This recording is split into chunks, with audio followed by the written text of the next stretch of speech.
kept pushing on, but then you went too far. When your ship has sailed and all your dreams are lost, everything is wrong, you feel like it's your fault. Just remember, I will be there for you, baby. Remember, there's nothing out there to get you, don't forget it. When life feels lemons, just hold me. Just hold me. Just hold me.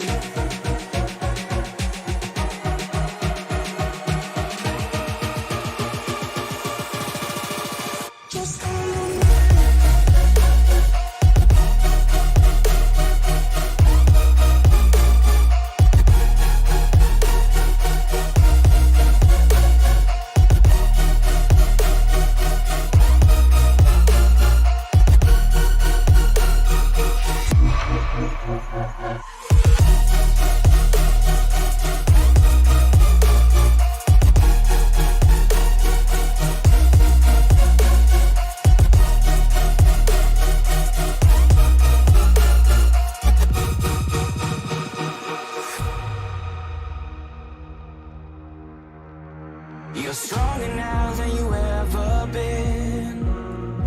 You gotta leave now, it's time to catch the wind. You will climb up high and look through the clouds, and when you're feeling low, I know you'll bounce back. Oh, and just remember, I will be there for you, baby. Remember, there's nothing out there to get you, don't forget it. When life throws lemons, just hold me. Just hold me. Just hold me.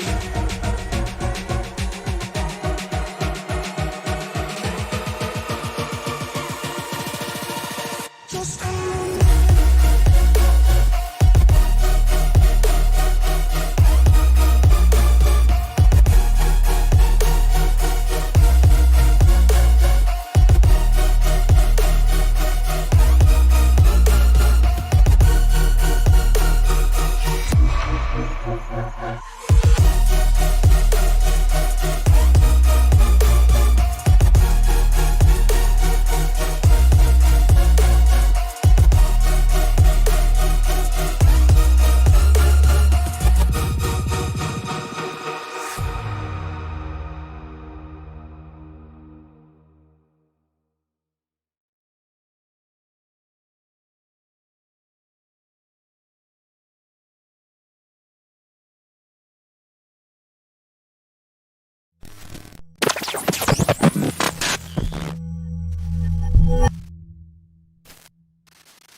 For the second weekend in a row here, live on the ESPN channel here on YouTube, Facebook, and anywhere else that you may be finding us. We've come to you from Knoxville, Iowa, at the sprint car capital of the world, the Knoxville Raceway, for attempt number 2 at a 35-lap feature 410 sprint car race with the DOB Sprint Car Series. Ladies and gentlemen, thank you for all choosing us for your Thursday night entertainment. My name, of course, is Ryan Williams, joined tonight by executive producer Sam Cooper Bennett, and in just a little while in our main broadcast, I will be joined by Mr. Ben Bruno once again. But race fans watching all over the internet, go ahead, strap yourselves in for a triple header of action here tonight with the DOB, both 2 rounds for the 410 sprint cars and 1 round for the big block modifieds. All right, a little bit about how tonight is going to work with this first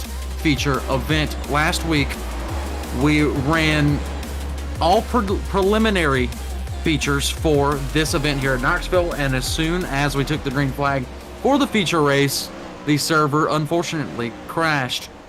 So they are winding it back just a little bit. They're going to bring in the 24 cars that did qualify for that race, and they will rerun the 35-lap main event here tonight to see who's going to take round number 2 of the fall 2021 schedule for the DOB Sprint cars.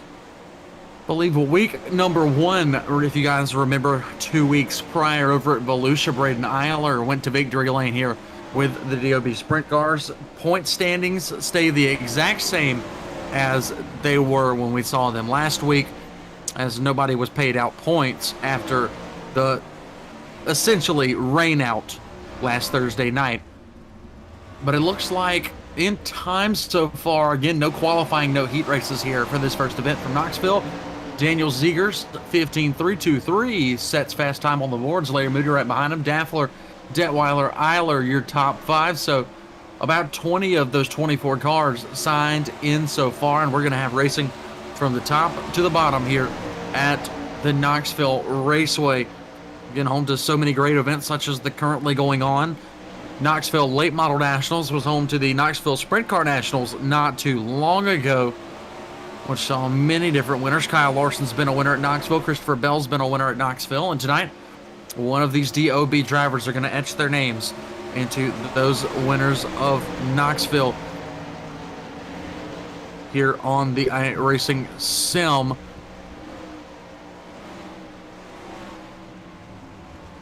And it looks like, let's pull up the old Sim Racer Hub real quick, give you guys a rundown in the points so far here, ladies and gentlemen.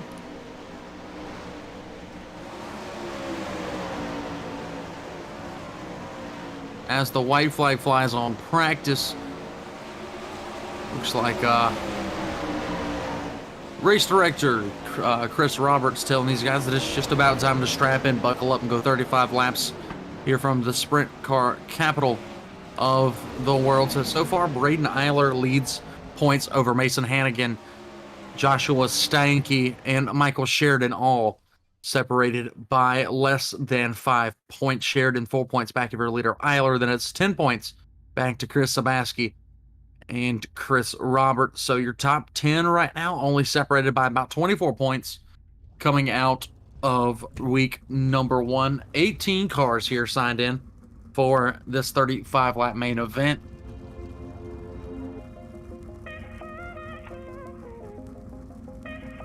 And as it looks, I believe Chris is going to reline them all up in their proper starting positions. So do not go anywhere there. Oh, they are already lined up. How about that? Sheridan looks like he will be on the pole here tonight. That's Michael Sheridan in the number 15 car. Outside of him, Randy Shreves in his number 56 overall outside front row. Row number 2, 8 machine, Daniel Ziegers, along with the 173 of Larry Moody. Row number 3 looks like it's going to be John Bregman in the 17 machine, and Mike Keegan in the X. Row number 4, Braden Eyler, your points leader so far, alongside Patrick Spengler in the 051. Row number 5, Andrew Clark, Jeffrey Stewart. Row number 6, Chris Sabaski and Brett Rolls. Going back to row number 7, Aaron Daffler in the 41 sits alongside Kevin Click in the number 25 machine. Row number 8 is Joshua Cotton alongside Ernie Williams Jr. And then our 9th and the final row here for this first event of the night will be Darren Detweiler, old Double D, in the number 3 machine, alongside Richie Preston in the 125. Race fans, this is going to be an absolute barn burner here.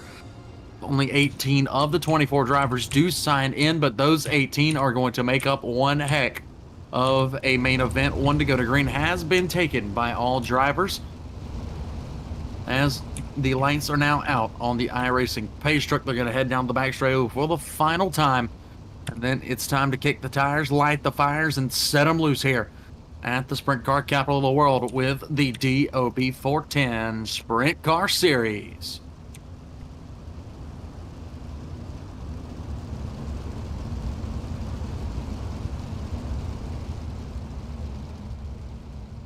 So pace truck is in. Shreves alongside Sheridan. Both going to be looking for the whole shot going into turn number 1. Sheridan going to be the first to fire. Shreves a little bit late on the jump. Give Sheridan the early advantage going into turns 1 and 2. Right behind him, 8 Machine Zegers straight to the bottom side. Contact behind those two. Richie Preston, Kevin Click had a little bit of contact back there.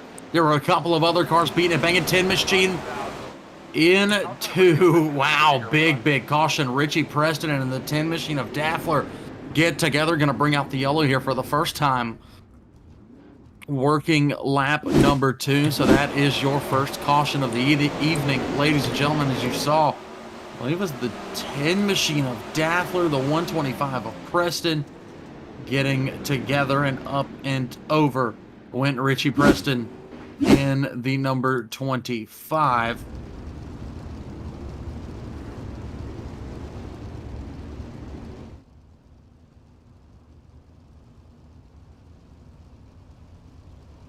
Oh, actually, it was Andrew Clark. 41 was around the area, but it was the 10 Machine is actually Andrew Clark with the car number 5 on the iRacing server. So it was Andrew Clark getting into Preston, and Richie Preston did go up and over here, but luckily for these drivers, only 2 laps are in the books. Still 33 laps to go here. Already a caution, though, not a good sign for these 410 sprint cars on a track that looks a little bit worse for wear here.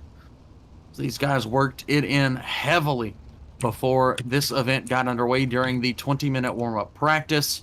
So far, up into the top 5, Mike Keegan has made his name very known here, as he has now assumed the 5th position for this restart. Larry Moody will restart 4th, Randy Shreves 3rd. Zegers goes up to 2nd. That's Daniel Zegers in the 8 Machine. He will restart 2nd, all behind Michael Sheridan, as the 1 to green has been taken. Single file this time by for the 1 to go. So no double file restart here, as we didn't even complete 2 laps for this event. So these guys will restart single file for now, possibly going back to double file a little bit later on if we were to have another restart. But ladies and gentlemen, 33 laps to go. Once we take the green flag, Sheridan leads us into 3 and 4. He's going to have all the time in the world to pull the trigger and start charge number 2 towards the start finish line here at Knoxville. There he goes. Green. Fires it off of 4. Sheridan, now your leader heading into turns 1 and 2, but a good restart by Daniel Zegers. Right behind Zegers, 73 Moody, 56 Shreves, and X of Keegan all battle for the 3rd spot here, as they were 3 wide going into turn number 3. That's the 56 in the middle. He's in no man's land. Bottom and top is where you want to be. He's able to hold off the X Machine of Keegan for the time being. Throws a slider on the 73 of Moody. Moody going to go back to the bottom here, down the back straightaway, back behind them. Battle for the 6th spot now. Eyler trying to move up into 6th over Patrick Spangler. Eyler going to be on the bottom, playing a little catfish down there up in front of them. It's still a battle between the X Machine of Keegan, the 73 of Moody. Moody back out in front of Keegan, battle for the lead brewing as well. 8 Machine of Zegers to the inside, slide job from Zegers. Right behind him, Sheridan going to fire back, goes down to the bottom, retains the lead here, and he's going to pull right back up in front as the 56 now in the hunt for the lead. That is Randy Shreves, and oh my lord, caution. Flag waves just when it was starting to get good here at Knoxville.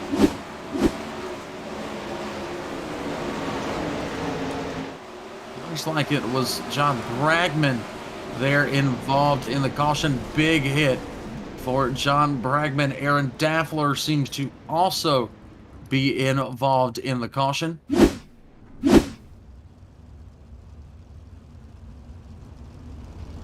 That was a big hit for John Bragman's number 17 car into the outside retaining wall, up and over multiple times there for John Bragman in the 17.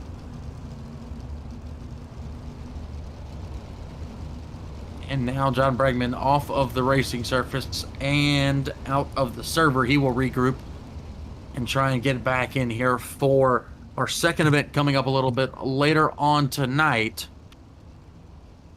as soon as this one has concluded.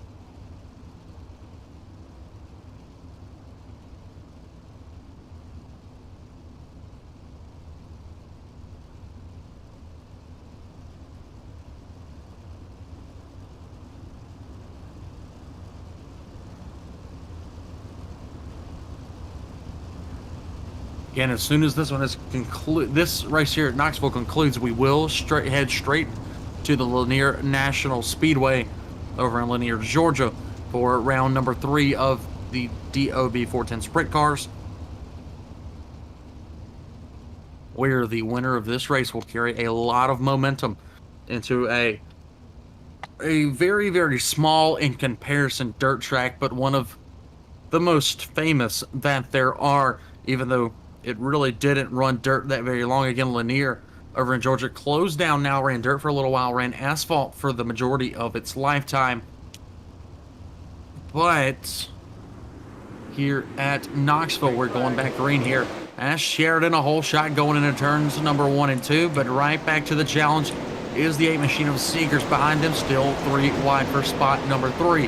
56 Shreves, 73 Moody, X Keegan, and now Spangler and Eyler in the mix as well. So hot and heavy action all over the racing surface here at the big half mile in Knoxville, Iowa. Battle for the lead. Zegers looks to the bottom, nothing doing down the backstretch as he's now challenged by Randy Shreves going into 3 and 4. 3-car battle for the lead. Zegers to it.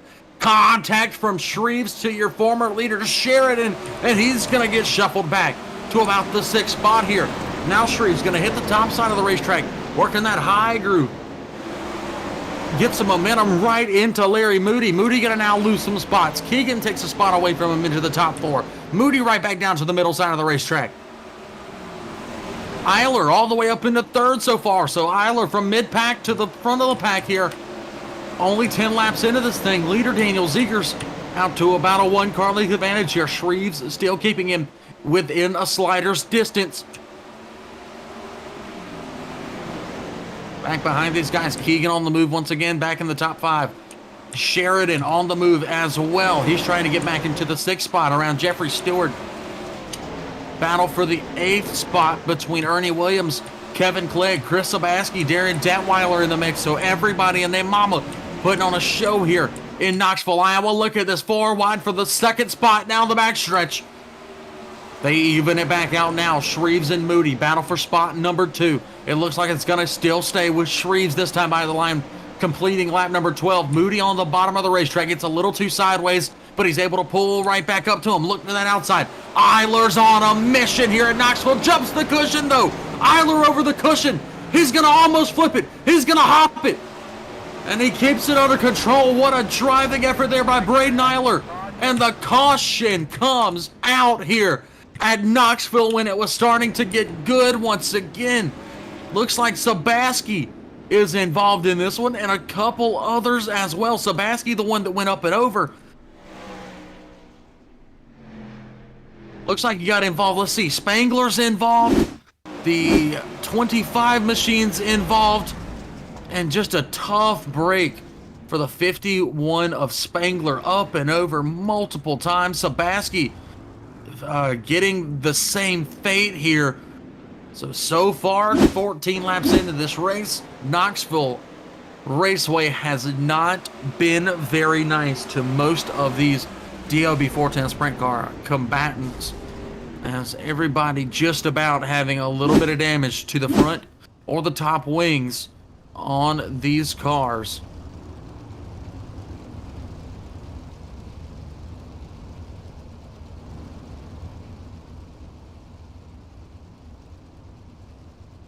But what amazing racing action we have seen towards the front of this race so far. Even in the back, there's action all over the racing surface. We're trying to bring it all to you here on the Esports Broadcasting Network. Guys, if you're enjoying this so far, make sure to smash that subscribe button down below. Continue our march to being one of the top quality broadcasts in the iRacing and esports community. Go ahead and tap that notification bell so you get notified every time that we go live here on the Esports Broadcasting Network. And also give us a follow over on Facebook. Just look up the Esports Broadcasting Network. You'll see our big, beautiful logo, and you can keep up to date with everything that we do right there over on the Facebook here. Back at Knoxville, we are 1 to go to green this time for Daniel Zegers and company. Again, it's the 56 machine of Randy Shreves riding 2nd, Larry Moody, Braden Eyler, Mike Keegan rounding out the top 5. single file as we head back into green flag action. As Zegers pulls the trigger off of 4. He's got a good jump. Here we go off into 1 and 2. Working lap number 15. Picking them up down the back straightaway, right where they left off. Battle for second. Moody and Shreves off into 3 and 4. Back behind them, just about 3 wide, is Eyler, Keegan, and Stewart went to battle. 4 spots, 3, 4, and 5. Still 3 wide in turn number 3. Coming out of turn number 4, Eyler with a big head of steam up to the backside of the 56 of Shreves. He's going to stay to the top side. He's going to jump the cushion just about into the wall when Eyler is going to go back down to the bottom side.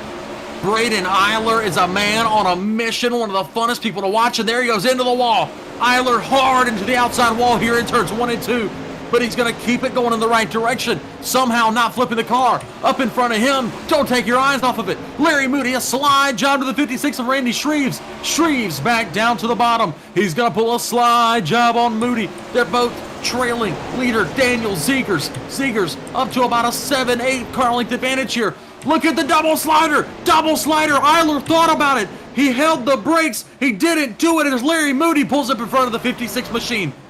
Now Eyler's going to have to think again. He's going to have to get back to the 73. He does so, trying to charge around the outside. Moody's going to give him room. Man, oh man, Braden Eyler on a mission here. Moody going back up the track. They're going to block off the 5 machine of Eyler.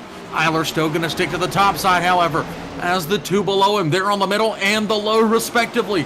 Eyler now going to look again. He's going to try the double slider. Turns out the 56 had the same idea here. Eyler caught out on the bottom side. Jeffrey Stewart now putting his name in the hat as he pulls up behind your top 4. It's now Eyler with a big double slider to both Shreves and Moody. Moody right back down the bottom, gets around Eyler on the straightaway into 3 and 4. Now the 56 does the same thing. They both put the slide effect on the 5 machine of Eyler. Shreves now going to fall back behind Eyler as he didn't quite complete the slider. He likes the bottom so far. Stewart still in the mix. Williams Jr. still in the mix. Mike Keegan a big love tap with the wall, however. Keegan has fallen all the way to about the 9th spot here next time by the line. And then up front, you've exited the 56 of Shreves for the battle for second. It's now Eyler and Moody trailing leader Daniel Zegers. Zegers about to be 24 laps into this race, coming up on 10 to go very soon, as it looks like the top side of the racetrack may have given out for Braden Eyler as he now tries it one more time. He's going to go up to the top side, has a good bit of forward bite coming off the corner. He's going to stick to the top side, to the outside of Larry Moody in the 73 machine. Moody going to stick to the middle groove. It's been his bread and butter all night long. They're just about going to touch, but Eyler now back to the bottom. Battle towards the mid-pack. Darren Detweiler from the 17th starting spot is up to 7th here in this main event. Keep your eyes on Double D in the 3D machine as he now trails Ernie Williams Jr., who's in position number 6. Detweiler going to take advantage of Williams hitting the outside retaining wall up in front of them. Shreves, oh, contact! Around goes the 91 and the 72. Big yellow here at Knoxville. I know, man. I think we need to start putting like an age limit on racing or something, you know? Caught that in live motion. Jeffrey Stewart and Ernie Williams Jr. getting together. Neither driver knew the other was there. Stewart went into the corner arcing just a little bit differently than Williams did, as Williams tried to throw a slider on the 56 machine. And then all heck broke loose following that. The 72 up and over in a tizzy. So was the 91 machine. Both drivers, well, one of the 2 drivers will carry on here tonight. Stewart ended up on his lid. He towed in. The 91 machine of Ernie Williams Jr. will still be in action here. But that just goes to show you how fast, how quickly a good night here at Knoxville can turn on its lid. And yes, that was a pun. But just how quickly a night can turn on its lid. How about Braden Eyler, though? Eyler from the 6th starting spot. I believe, let's check that really quickly. Eyler from the 7th starting spot, in fact, up to the 3rd spot. Biggest mover of the night, though. Darren Detweiler, 17th to 7th. A net gain of 10 positions already here at Knoxville.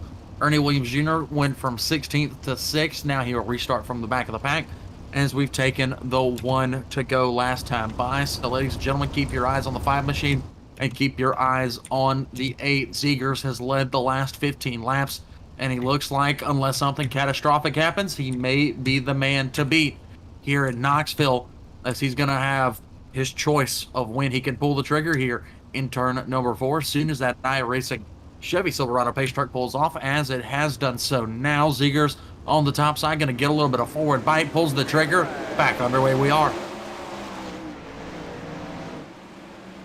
So off into turns 1 and 2. Moody tried to throw it in there just a little bit. Now he's got Eyler back to the outside. Eyler gonna stick to the top side here. Look at the bottom. It's the 56 of Shreves.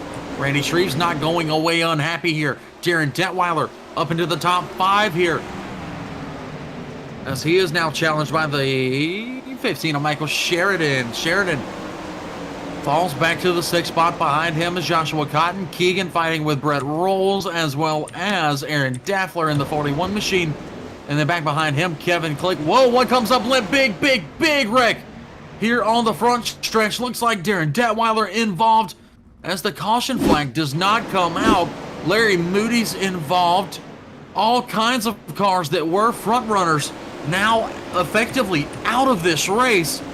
Zegers has it by a mile right now over Shreves. Detweiler still riding in the 3rd spot, but now we're missing the 5 machine of Braden Eyler, as he was involved in that caution, and the 73 of Larry Moody. So Zegers leading lap number 30. We're into 5 laps to go here. 5 fingers by the flagman here at Knoxville. And how about it? Darren Detweiler, 2nd position last time by at the line.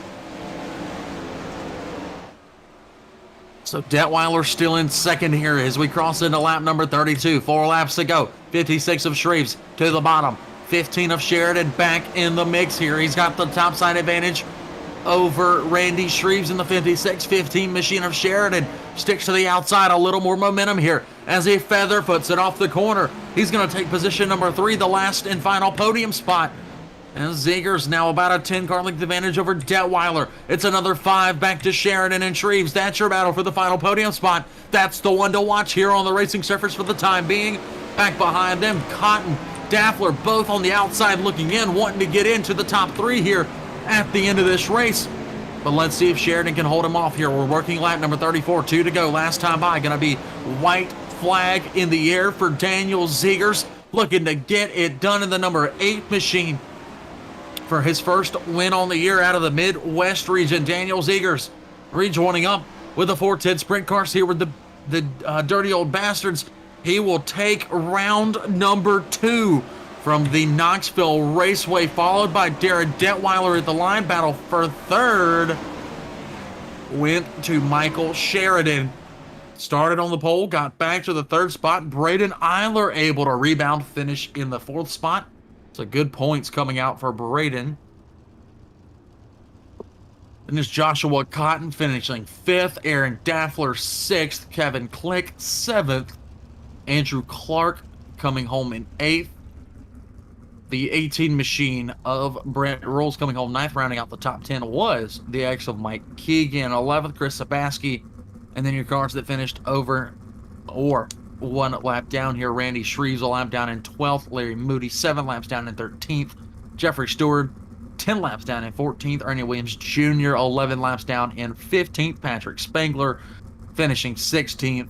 John Bregman 30 laps down in 17th. And Richie Preston, your first driver involved in a caution, back on lap number 2, finishing 33 laps down in 18th. All of those drivers will rebound and try to do a little bit better in the next race coming up at the Lanier National Speedway. But here at Knoxville, we still got to head down trackside as we join our round number 2 winner a week later. Woo! Here at Knoxville, Mr. Daniel Zegers. Dan, first off, what a race. That one was absolutely action-packed from the front to the end. Yeah, man, car was hooked up. Man, what a rush. That knew he had decent starting position there, and just had to keep the nose clean and stay out of trouble, playing with some late setup changes there in warm-up, watching whatever the track was going to do. And yeah, just managed to stay mistake free for once. No attrition, no contact with anybody. So hell yeah, man, it paid off. What a man, it's awesome. Well, this puts you in a very, very good standings as far as points go down the line here. Even though it is a week later, there weren't any points paid out last week. It was all based on who showed up, who raced tonight, and fortunately for your sake, you were the best of that bunch. I mean, but still, though, you had to be looking in your mirror time and time again because there was an absolute lights out show going on right behind you. Were the nerves there at all about halfway through that race when you saw the 73 and the 5 just trading slider for slider? How were the nerves at that moment? Yeah, fortunately, Braden being a teammate, feeding some advice and feeding kind of data on what we were trying to do and what lines were working, and that communication throughout the race is invaluable. Shout out to all the teammates.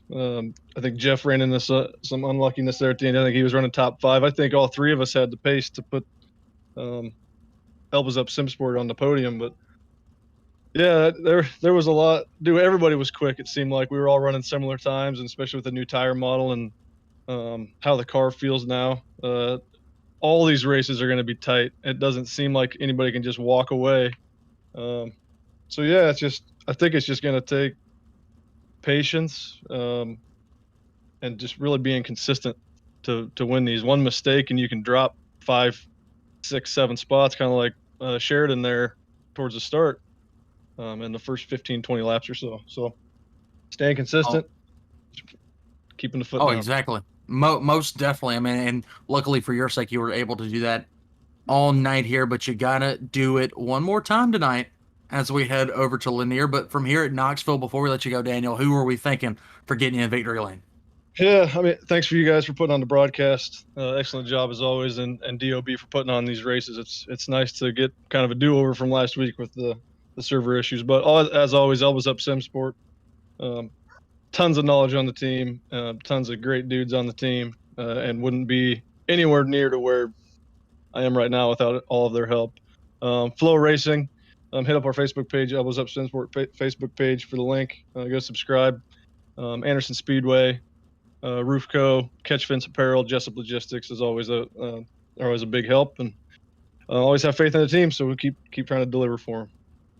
All right. Well, Daniel, the elbows were definitely up here as you put the team in victory lane for the first time, or the second time this season. Actually, the team goes to victory lane, but your first time, and we look forward to seeing you here in about 20 minutes as you try to make it 2 for 2 on the night. Absolutely. Thanks, gentlemen. So now that was Daniel Ziegers, your winner, but next, honestly, probably biggest story of this race, your second place finisher in the 3D machine, Mr. Darren Detweiler. Darren, you were in here talking to us a little while ago before the event started about, hey, just watch this. You were talking to Chris saying, hey, I wonder how far I can come. You got from 17th all the way to second. Man, this has to be a pretty good feeling for you. Oh, man, I'm all smiles right now. That was probably the most fun I've ever had out here racing at Knoxville other than the 360 Nationals. And wow, that car was working. And when I found the middle, it's like, okay, baby, here we go. Well, the cars were definitely working on the middle. A lot of guys were flirting with the top side. Were you one of those guys during this race on the parts that we didn't see? Did you ever get up there and flirt with that berm to try and carry some extra momentum, or are you playing it safe pretty much the whole race? I tried the bottom for a little while, ran down there a little bit, and I was just trying to run opposite of what everybody was doing in front of me. And that's something I've really tried to practice here in the past month or so. And there was a couple times I was up there rim riding with Ernie as we were trying to work our way up through the field, and a few times I was all the way down on the berm with the left front tucked on top of it a couple times coming off the corner. And then there toward the end, everybody was top and bottom. It's like, well, let's try the middle, and it's stuck. Like, wow, this car is going to work. It most definitely worked. And I mean, you found yourself in a lot of precarious positions here. I mean, paddling through a bunch of wrecks that could have easily taken you out. So I guess sometimes it's better to have Lady Luck on your side. And it gets you all the way from 17th to 2nd here, Darren. I mean, who are we thinking for this amazing run here before we head to Lanier? Hey, I just got to thank all my buddies over at Most Wanted Motorsports and Detweiler Designs, Design Metal Art, Jessup Logistics, Methanol Mafia Productions. Got to thank you guys with ESPN, and got to give a shout out to Chris Roberts for this awesome league. That was a lot of fun getting out there and racing tonight. It was a lot of fun, and it should be a lot more fun here in just about 15 minutes. Darren, we look forward to seeing you from Lanier. But first off, congratulations on your second place finish here in the first of our doubleheader with the 410 sprints. Thank you very much. So again, that was first and second. Now we head down to our third place finisher here on the grid, Mr. Michael Sheridan. Michael, you rolled off from the pole, and it just looked like a little bit of bad luck struck early, but you were able to rebound for another top three here. Give us kind of your breakdown of the race that we just watched. The bad luck for sure. I felt okay at the beginning. My teammate and I were trying to talk about where was the best line to run, and I just didn't feel good anywhere I was at the beginning of the race. And then when that contact happened and I fell back to eighth, I had to search a lot more. And I want to say it was probably halfway through the race or so. I found a little something that there wasn't many of us running, and just started taking spots back and was lucky enough to get back up to third. I mean, and in this race, we saw a lot of guys that were doing exactly that. They were searching the racetrack for a good majority of it. I mean, we saw guys like Eyler on the cushion, jumping the cushion a couple times. A lot of other guys playing it safe. I mean, was your game plan going into this one like to just search around for a little while, find something that works, or did you have like a specific thing that you want to do at the beginning of this race, even though the track was very well worked in when we started? I think at the beginning I wanted to try the high side. To me, it looked like the high side in 1 and 2 was where it was at. Mm-hmm. And then probably a lane, maybe a lane and a half off the top, and then kind of a cut down line coming out of 3 and 4.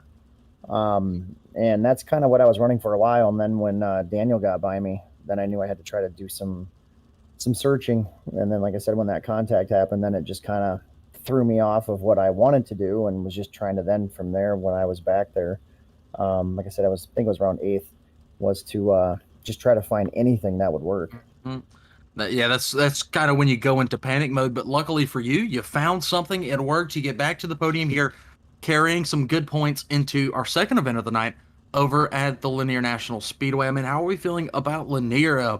A very, very wide track that should produce some tight quarters, very close racing. With this new build, we'll see. From what I've heard, the shorter tracks is a lot more fun, a lot more searching than these flatter tracks. So we'll see. I'm looking forward to it. I like that kind of racetrack, so hopefully I can run well there. We'll see. We shall see, certainly. But before we let you go here, Michael, who out there is responsible for your third place finish? Who are the sponsors for your beautiful race car? All my teammates with the Brent Marks Racing Sim team, M&M Painting and Construction, Babs Auto Paints and Supply, Fredericksburg Eagle Hotel, K1 Race Gear, Wicked Cushion Esports, Wicked Cushion, Wolf Run Landscapes, and Mama's Pizza, Wellsville. Thanks to you guys for broadcasting, and thanks to DOB for putting this on. And congrats to Darren on second and Daniel on the top spot. They both certainly appreciate that. Michael, once again, congratulations on rounding out our podium here from Knoxville. We'll see you here in about 8 or so minutes over at the Lanier National Speedway. Sounds good. Thank you. So again, that was your top three here from Knoxville. We just about wasted enough time to get us to our second event of the night. Ladies and gentlemen, we are going to board the world's fastest sim plane, head right over to Lanier National Speedway over in the great state of Georgia. But for now, stay tuned for just a few words from our great sponsors here at ESPN. Do not go anywhere, ladies and gentlemen.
You kept pushing on, but then you went too far. When your ship has sailed and all your dreams are lost, everything is wrong, you feel like it's your fault. Just remember, I will be there for you, baby. Remember, there's nothing out there to get you, don't forget it. When life throws lemons, just remember. Just remember. Just remember.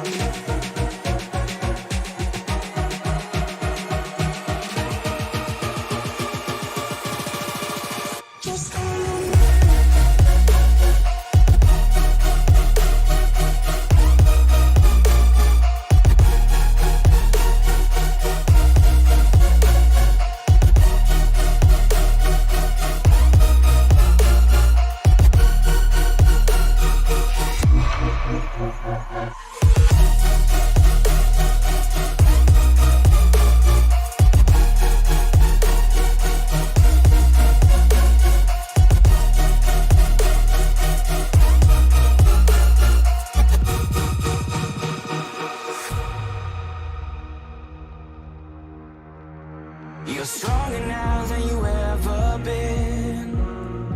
You gotta leave now, it's time to catch the wind. You will climb up high and look through the clouds. And when you're feeling low, I know you'll bounce back. Oh, and just remember, I will be there for you, baby.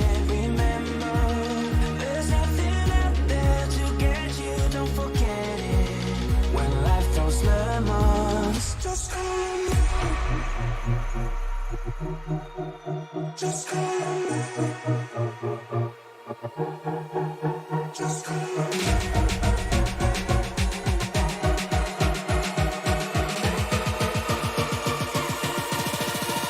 Just remember.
And welcome back, ladies and gentlemen, to our second portion of your triple header here tonight with the Dirty Old Bastards here on the iRacing servers. We rejoin you from the Lanier National Speedway in Brazelton, Georgia, just under a 4/10 mile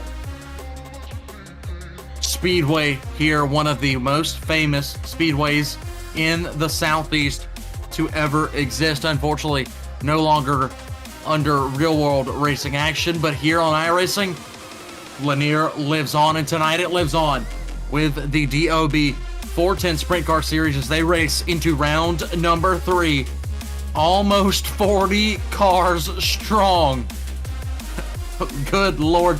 We thought we saw it all when we went to Knoxville last week and had 40 cars, but here we have it one more time here in the great state of Georgia as we roll into the land of peaches with the DOB 410 Sprint cars.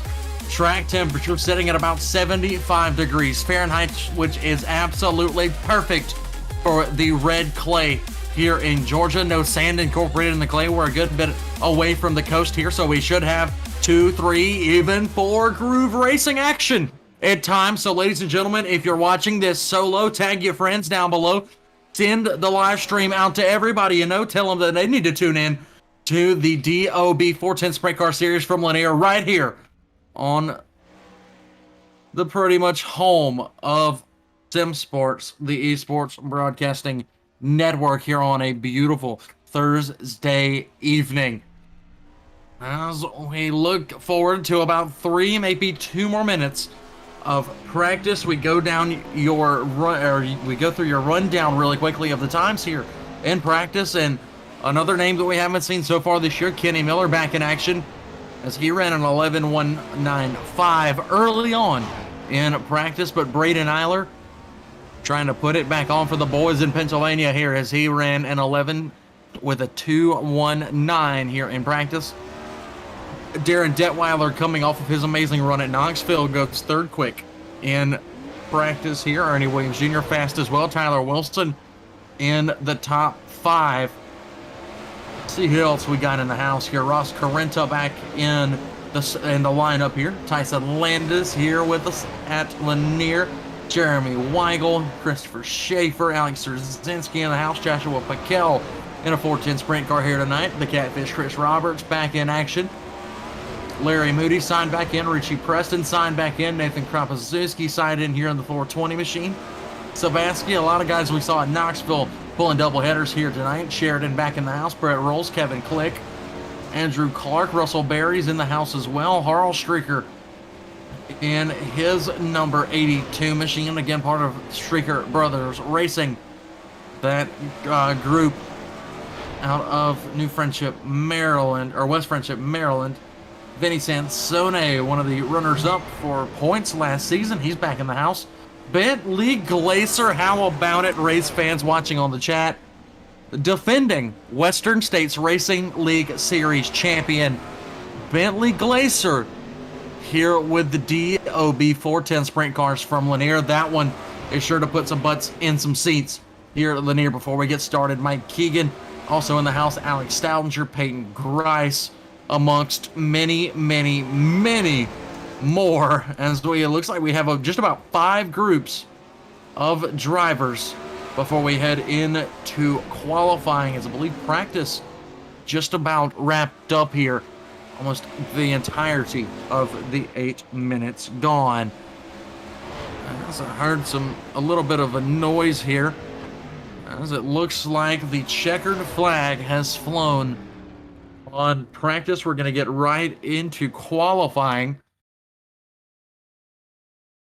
as we're going to get into 2 minutes, 2-lap qualifying, followed by some heat races. And as soon as he gets into the server here, he's in for quite a treat, ladies and gentlemen. Rejoining me tonight after an eccentric car ride home, Mr. Ben Bruno back up in the booth here with us from Lanier. So it looks like qualifying about to get back underway. Ben, you got a copy with us here, buddy?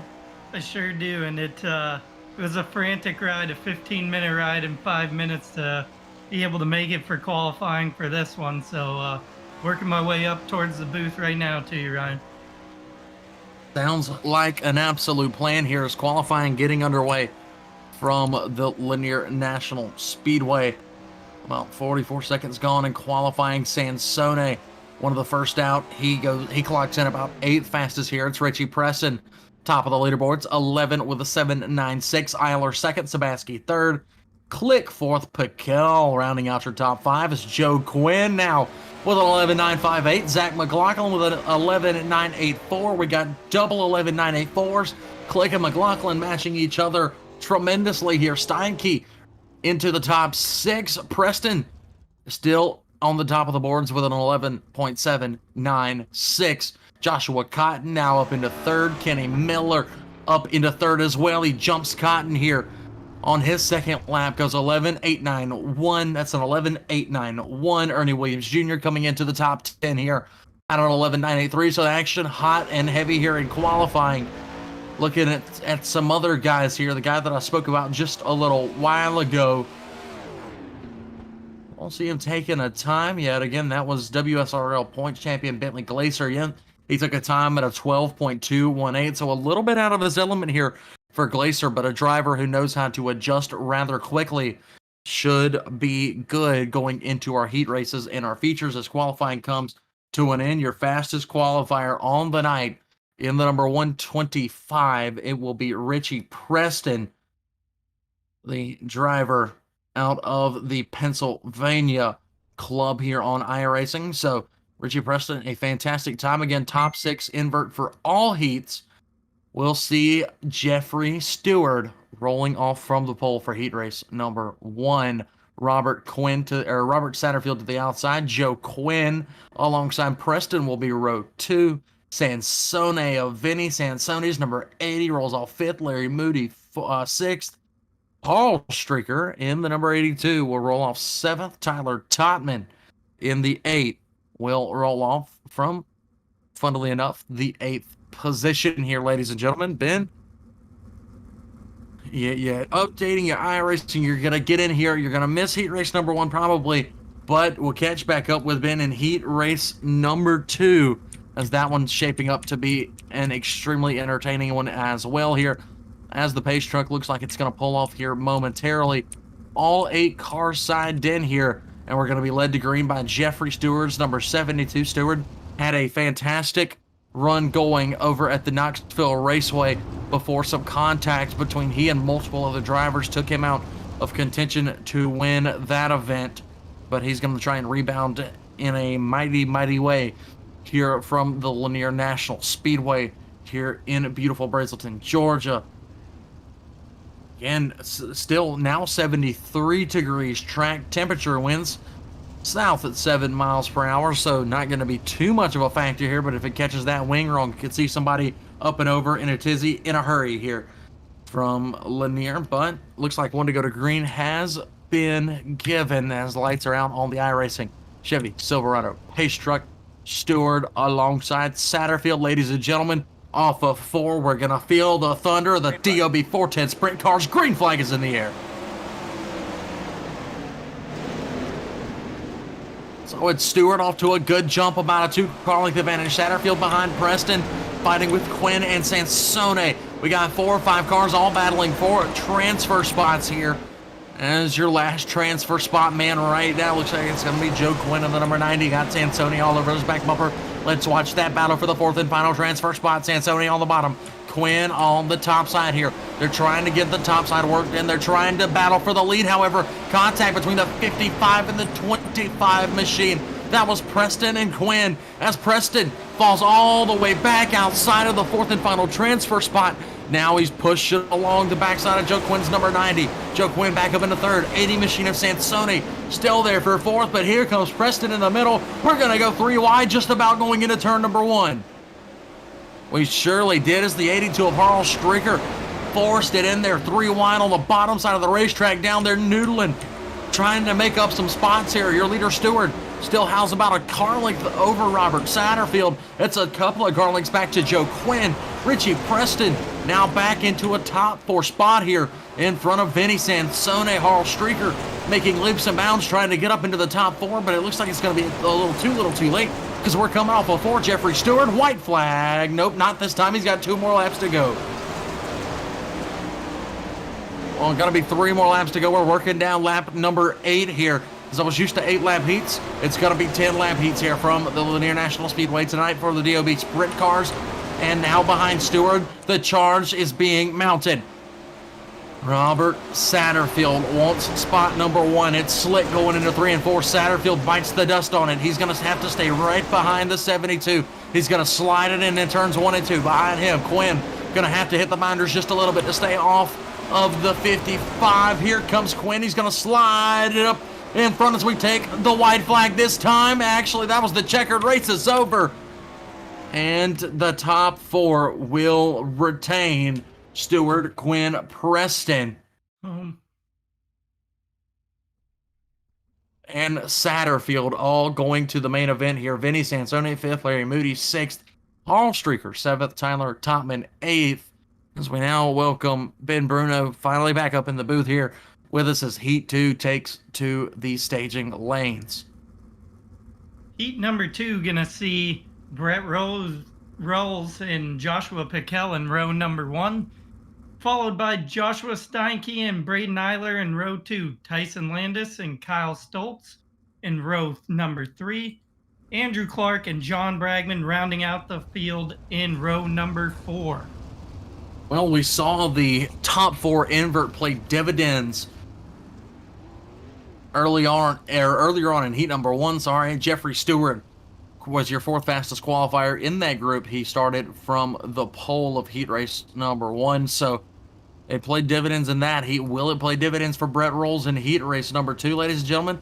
We're going to find out next time by as the lights go out on the iRacing Chevy Silverado Pace Truck, or will Joshua Piquel, Joshua Steinke, Braden Eyler, or any of these other contenders be able to get up there and take out the number 17 from this heat race win? As the pace truck goes into 3 and 4 before it heads off of the track, pick your favorite drivers out there, ladies and gentlemen, ride with them here. As we go green, we're going to feel the thunder with the DOB 410 sprint cars once again as Rolls hits the loud pedal, and here we are. Good jump for Rolls, heading down into turn 1, gonna slide up to the top side of the speedway. Big run for Piquel, temporarily stymied as we're going 3 wide coming out of turn number 4 into the front stretch. Well, we complete lap number 1, and you give it to Joshua Steinke. Steinke, now your leader, gets around the 17 of Rolls. Wow, look at that move. Braden Eyler, what a driver as he goes to the top side. Big contact behind him, however. It looks like everybody just about got it worked out. Didn't quite see who it was, but there was some big contact on the front straightaway. But so far, leader still remains Steinke in the number 35. Coming around, Joshua Steinke leading the race. He's got a ton of heat from Braden Eyler in the 005 car. He has been on an absolute tear, and he is making that car stick to the bottom of the racetrack. But the momentum for Steinke up top, slider from Eyler going to block that momentum, see if he can cross him over. What a battle for the lead we have going here on lap number 6. Tremendous for the lead. It was Kyle Stoltz coming off of the track after being involved in that contact. No cautions. However, battle for the lead persists on. 5 Machine Eyler takes it into lap number 7. So we're going to have 3 laps to go next time by. Steinke now fading just a little bit from Braden Eyler. Joshua Piquel still in a transfer spot, and then the battle for 4th, Tyson Landis over Brett Rolls for the time being. So Rolls started on the pole. He's already back to the 5th spot, trying to keep the topside momentum working as we're coming to 2 to go this time by for Braden Eyler. Tyson Landis holding on to that 4th and final transfer spot over Rolls right now, making the bottom side of the track work. See if Rolls has anything to race his way into the A main here as we get 1 lap to go this time by. Braden Eyler still leading the field. He is out to almost a second lead over Braden, or I'm sorry, it was Steinke. That it was. So Braden Eyler, fastest time in that heat race was lap number 7. He ran a 12.1, which is lightning quick for this stage of the track. It was Eyler taking the win over Joshua Steinke The other Joshua Paquel, finishing third, rounding out your top four, advancing to the feature here in heat race number 2 was Tyson Landis. He went from 5th to 4th, and then your biggest loser of the race, unfortunately, was Brett Rolls. The 17 went from the first starting spot to the 5th finishing spot. He'll have a good opportunity in a B main to get into the show, however. Andrew Clark finishing 6th. The 7th went to John Bregman, and Kyle Stoltz did not finish this race. Ben, heat race number 3 coming up next. What kind of drivers are we going to see in this one? On the point of heat race number 3, going to be Peyton Grice in the 92, to his outside, the 22 of Alex Rzinski. Row number 2 comprised of Ernie Williams Jr. and Kenny Miller to his outside. Row number 3, Chris Roberts and Alex Stodinger. Row number 4, Bentley Glazer and Grady Wade. So a star-studded heat for heat race number 3, Ryan. Oh, it absolutely is here. We're going to be interested to see if Bentley Glazer is able to take his pavement success and translate it over to the dirt here at Lanier tonight. But, and based on qualifying, not looking exactly like it here as he is starting towards the back of this heat race. Peyton Grice going to lead us off of turn number 4. We're going to see the stars in the cars of the DMN 410 Sprint Car Series take to life here as they come off of turn number 4, all on the loud pedal into turns 1 and 2. And what a battle 4 wide for the lead here, Ben. And that's going to see Grice fall back to the second spot temporarily as the 81, I believe it is, the 91 of Ernie Williams Jr. takes the lead away. He moves up to the top side. The 23 sitting on the bottom of Alex Rzinski has now taken the lead. I'm sorry, Kenny Miller now taking the lead, and he has got an absolute pack of bees sitting behind him looking to take it away. Oh, he absolutely does. It was a Hail Mary on lap 1 by Williams. Saw him go to the lead for the time for a moment. Then Kenny Miller takes it right back, and then that wild pack of Hornets right behind your front 2. Stoudinger, Roberts making it work on the bottom side. Grice in the 92 machine. He's there as well. So Kenny Miller, run while you can, because you've got some angry men on your tail here as the caution flies in heat race number 3 as the iRacing Chevy Silverado pace truck takes to the field. I believe it was Peyton Grice involved in that caution. Indeed, a little bit of contact there in the front stretch. It's going to find the pole sitter Peyton Grice. Now sitting on that wing is heavy contact with the wall, and then that thing just goes side over and halts on the wing is wheel over wheel. So tough break there for Peyton Grice. Grice had a huge run to the backside of, let's see who exactly it was here. Was an X machine there. I believe it may have been Alex Stoudinger. Had a tremendous run to the backside of Alex Stoudinger, and then all that momentum had to be halted. He tapped the brake. Car hooked right into the outside wall. He went. So Peyton Grice, your first driver to most likely not finish this heat race number 3. So Ben, looks like Kenny Miller gonna lead us back to green off of turn number 4 here. Do what you do best as these cars fire off of 4. Ready, green. Kenny Miller leads the field back to green. He's got a good jump on the restart. He's going to lead Ernie Williams Jr. and Stoudinger into turn number 3 as Williams with a good run on the top. Well, Rzinski, unfortunately, getting into the back of Alex Stoudinger. That's going to hurt his run tremendously. Alex Rzinski all the way back now to the 5th spot outside of the transfer. Chris Roberts, your last car in right now, as he battles with Alex Stoudinger for position number 3 as we come to complete lap number 8. 2 to go this time by. 2 to go, and it's all the top 4 right now. Chris Roberts going to work for 3rd as the 3rd sitting car getting in the wall. That was Stoudinger catching the wall and allowing Chris Roberts to take away that spot. 1 lap to go. That's going to find Rzinski looking to take away that 4th and final transfer spot from Stoudinger. We'll see if Rzinski can do it. He slings it into turn number 4. A little bit of contact. He's not going to get it, though. Stoudinger going to cross him up, take position number 4 to transfer into the A main here tonight. So how about it, race fans? Kenny Miller getting it done here in heat race number 3. That was Ernie Williams Jr. taking spot 2. Chris Roberts, spot number 3. Alex Staudinger rounding out the cars that advanced to the main event. Szerszynski, first car looking in. He'll finish 5th. 6th went to Grady Wade. 7th was Bentley Glacier. 8th was Peyton Grice for heat race number 3. Heat race number 4 coming right onto the Speedway momentarily, ladies and gentlemen. Looks like we're going to see Michael Sheridan, your 3rd place finisher at Knoxville, roll off from the pole here at heat race number 4. Tyler Wilson in the 42 sits to his outside in row number 2. On the inside, you'll find the 34 of Kevin Click. Outside will be the 87 machine of Joshua Cotton. Row number 3, Christopher Schaefer in the 23 will roll off from the inside. Jeremy Weigel in the 20 will roll off from position number 6. And then row number 4 finds Mike Keegan, the number 37 or X, whichever you want to call him, will roll off from the 7th starting spot. And then outside of him will be Russell Berry in the 084 machine. As the 1 to go to green has been taken, the lights are out on the iRacing Chevy Silverado pace truck. This time by the pace truck going to pull down into pit road. That's going to give Michael Sheridan the go-ahead as he leads the field into turn number 3 one last time under pace. And he's going to have the go-ahead for the loud pedal.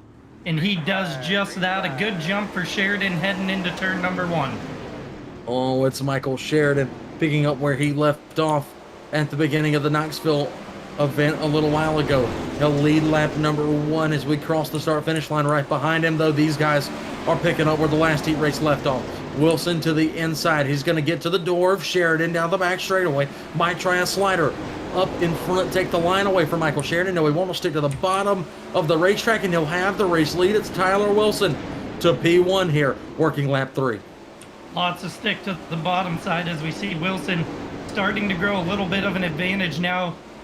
Kevin Click gonna go to work on the rest of these guys. That's the top 4. Give these transfer spots to any single one of these guys as Sheridan continues a backslide, and Kevin Click will sit in the 3rd spot temporarily. Tyler Wilson starting to gain quite the advantage as we see Mike Keegan take to the top side of the track. How about Mike Keegan from around goes Keegan. Around goes Keegan, and caution will fly here just when I was about to talk about him. Mike Keegan went from the 7th starting spot to the 2nd position before he unfortunately met the front end of Kevin Click's number 25, and around went Mike Keegan for that first caution break of heat race number 4. What an amazing race we saw beforehand, though. Absolutely. Keegan taking a look from top to bottom heading into turn number 3, and just not enough time to get on the binders for Click as the contact proves to be a little bit too much for Mike Keegan and catches a couple other cars up, and that doesn't look like a whole lot of damage for these guys as they lead the field back around. Michael Sheridan currently scored in the 4th spot. Looks like he will be sitting 2nd after a hard backslide. Tyler Wilson leading it. Michael Sheridan going to be scored in 2nd, if I'm not mistaken. Josh Cotton in 3rd, and Christopher Schaefer in that 4th and final transfer spot with no nose as the field comes back to green, and Tyler Wilson leads them into turn number 1. Well, it was kind of harsh for Kevin Click, giving an EOL penalty there. He'll have to try and do it the hard way. I mean, really had no time to react, but he will take the blame for the caution. He'll fall to the final position on the lead lap here. So Joshua Cotton assumes 3rd. Christopher Schaefer now into the top 4. He would go to the main event if we finished how we are currently, and it looks like we might do just that unless Jeremy Weigel has something to say about it as he gets a run on Schaefer down the backstretch here at Lanier. He's going to stick to the top side here. We're going into lap number 9, 2 to go this time by. Who's going to take it home? Right now, all out front, it's Tyler Wilson. Tyler Wilson out front by about 10 car lengths. He's working lap number 9. He's going to come to the white flag. 1 lap to go this time. Look at the battle for 2nd. Sheridan on the top side. Cotton on the bottom here, Ben. Absolutely. Weigel also able to take away that fourth and final transfer spot. But this battle coming to the flag stand, going to be a drag race between Weigel Scott on the outside fence. Weigel overdrove it and into the outside fence he went and ends up on his lid at the start finish line. That, Ben, is what you call going from the penthouse to the outhouse here at Lanier. He was in the show and then overdrives it coming out of turn number 4, and he will be forced to bring out the backup car and go to a B main. So again, it was Tyler Wilson, Michael Sheridan, Joshua Cotton, and Christopher Schaefer rounding out your 4 that go straight to the main event. Kevin Click, the first from the outside looking in. Mike Keegan, 6th. Russell Berry, 7th. Jeremy Weigel coming home in the 8th spot here. Heat race number 5 taking to the grid now. And Ross Carenta taking advantage of the top 4 invert. He'll roll off from the pole. Aaron Daffler, a good run at Knoxville, looking to back it up here with a good run at Lanier. He'll start 2nd here in heat race number 5. Zach McLaughlin in the 21 roll off inside row number 2 and 3rd. Chris Sabaski to his outside in 4th. Rolling off 5th here will be Matthew Croak in the number 2 machine. It's Double D, Darren Detweiler in the 3D, rolling off from the 6th spot. And Nathan Kropozewski back in action here. He will start in 7th in the number 420. No shortage of action so far through our first 4 heat races. As you said, some guys going from penthouse to outhouse, but that's the name of the game on these short tracks. You got to risk it for the biscuit to try to make it into these races. Heading down the back. What kind of biscuit are we talking here? What kind of biscuit, Ben? I mean, you got to figure, sausage, gravy, and biscuits, brother. That's the only biscuit. That's exactly what I'm looking at it. That's exactly the way I'm looking at it. I like any kind of biscuit. We're about to have a good one here in heat race number 5 as Carenta hits the loud pedal. He's off and running with a gaggle of cars right behind him. We're 3 wide for 2nd. Give advantage to Daffler on the outside going into turn number 3. Daffler, McLaughlin, and Sabaski all going at it here for these top 4 spots. The high side momentum currently going to hold off for Aaron Daffler as he goes to take a look for that number 1 spot over Ross. And the battle heating up back there as well as these guys continue to go side by side in the form of Sabaski and McLaughlin. Well, Aaron Daffler doing his best high side tickler impression here at Lanier. He'll roll in 2nd. Right now has a run down the backstretch. Can Daffler take the lead? The high side's rolling. He's balling it on the outside. He's going to take the lead at the line here. It's Aaron Daffler to the top spot. Now it's Carenta trying to fight back on the bottom. Carenta not giving up hope. That number 10 car, he's now going to flirt with disaster on the top side of the racetrack. Sabaski 3rd, 4th right now belongs to Darren Detweiler's 3D, and he's being challenged by Zach McLaughlin in the number 21 machine. He's riding around in the 5th spot here. As your top 4 right now pretty much locked in as we complete 6 laps last time.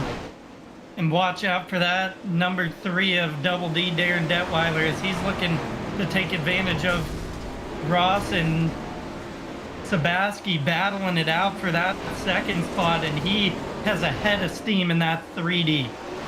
Oh, he absolutely does here. We saw Detweiler come from 17th to finish 2nd at Knoxville. But here at Lanier, he's trying to back it up here and get a good starting spot for the 35-lap feature event a little bit later on. Aaron Daffler, however, continuing to lead here. He looks very, very solid as we come into the white flag this time. 1 more lap to go for Daffler. Look at the battle for 3rd. Carenta, Detweiler. They lock horns down the backstretch. Detweiler not going to be able to throw it, and this time give the win to Daffler. 2nd to Sabaski. 3rd to Carenta. Locking into the show in 4th will be Darren Detweiler. As behind them, a little bit of contact. Kropozewski involved in said contact. He will finish in the 5th spot. Zach McLaughlin 6th, and Matthew Croak will finish 7th here. As it, I think, Ben, it'll be B main time. We have 1 B main event taking the top 4 drivers. This one is going to be star-studded with 19 cars set to take the green. Absolutely. 19 cars, 4 spots, 12 laps. And a big shocker for the start of this season, Vinny Sansoni gonna find himself on the pole of the B main, as both of the races I have called, I believe Sansoni has had to start in the B main.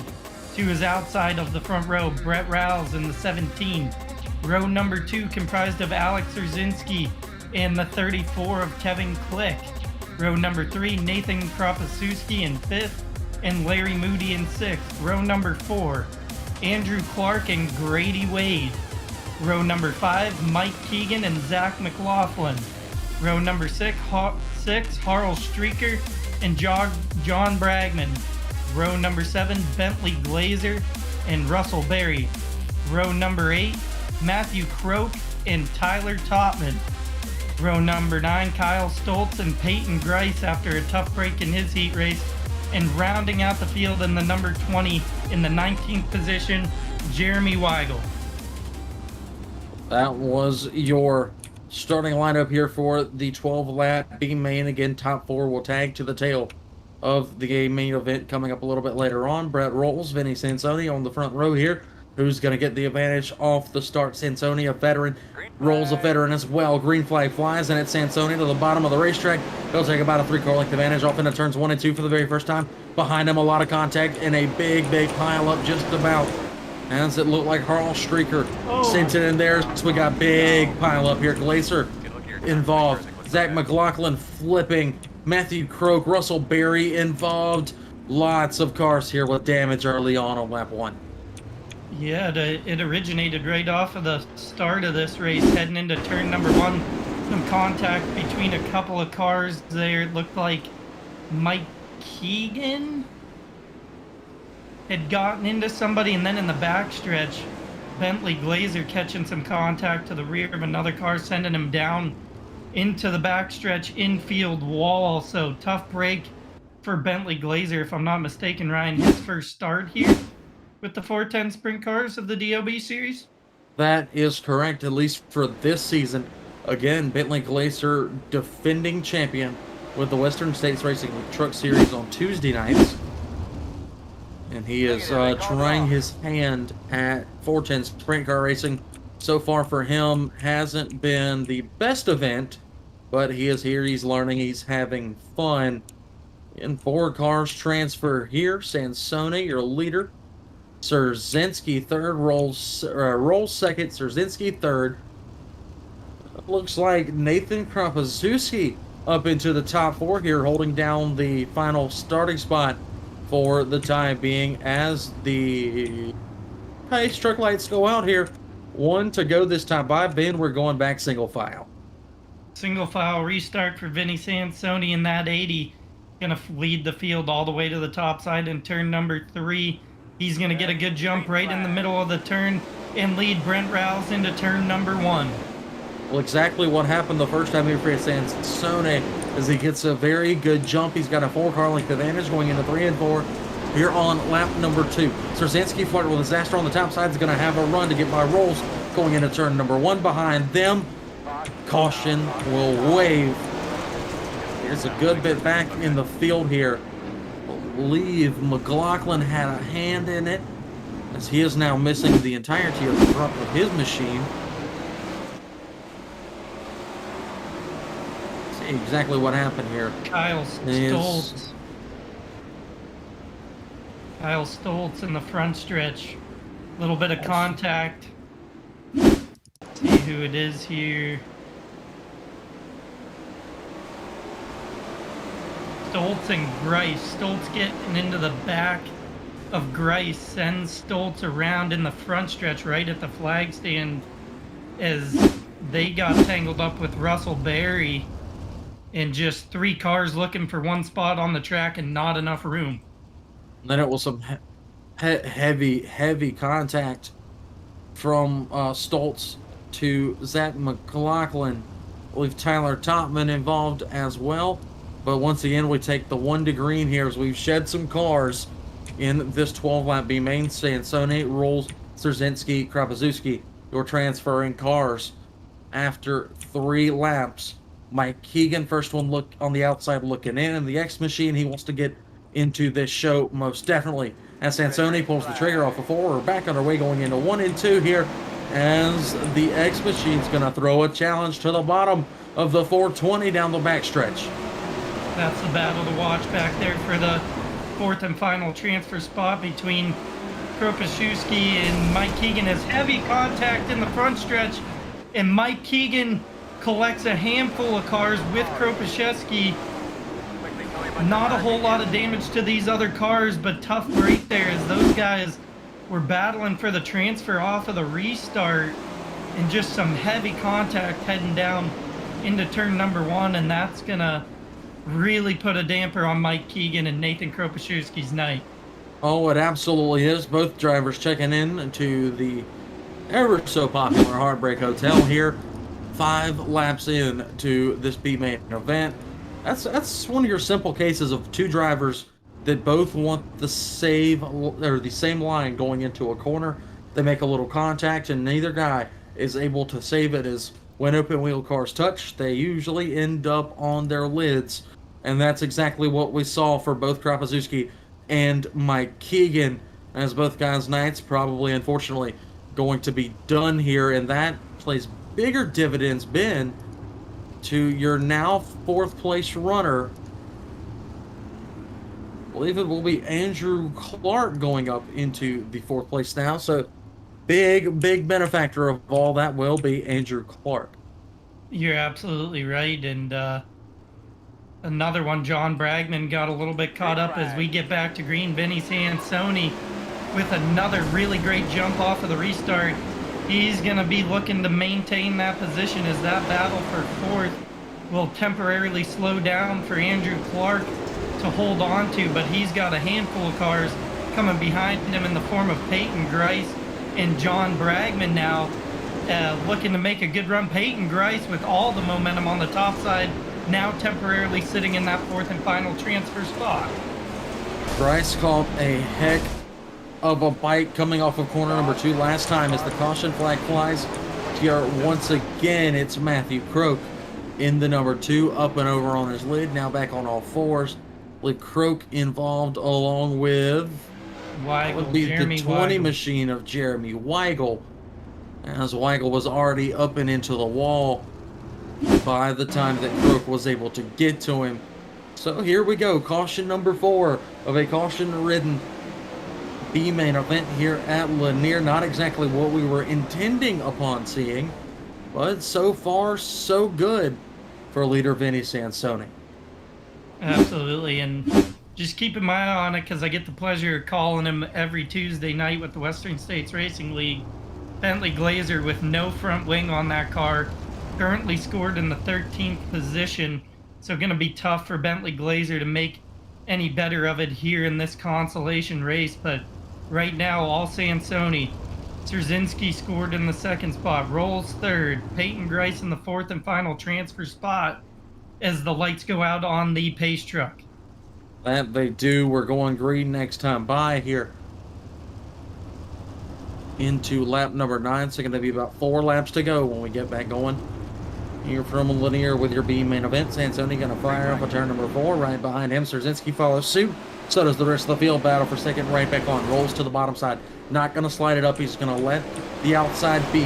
He's going to let Trzynski stay up there and have the advantage on the top side, getting momentum off of turn number 4. Trzynski almost into the wall, but he keeps it off of it as he's now up into the wall here in turn number 1.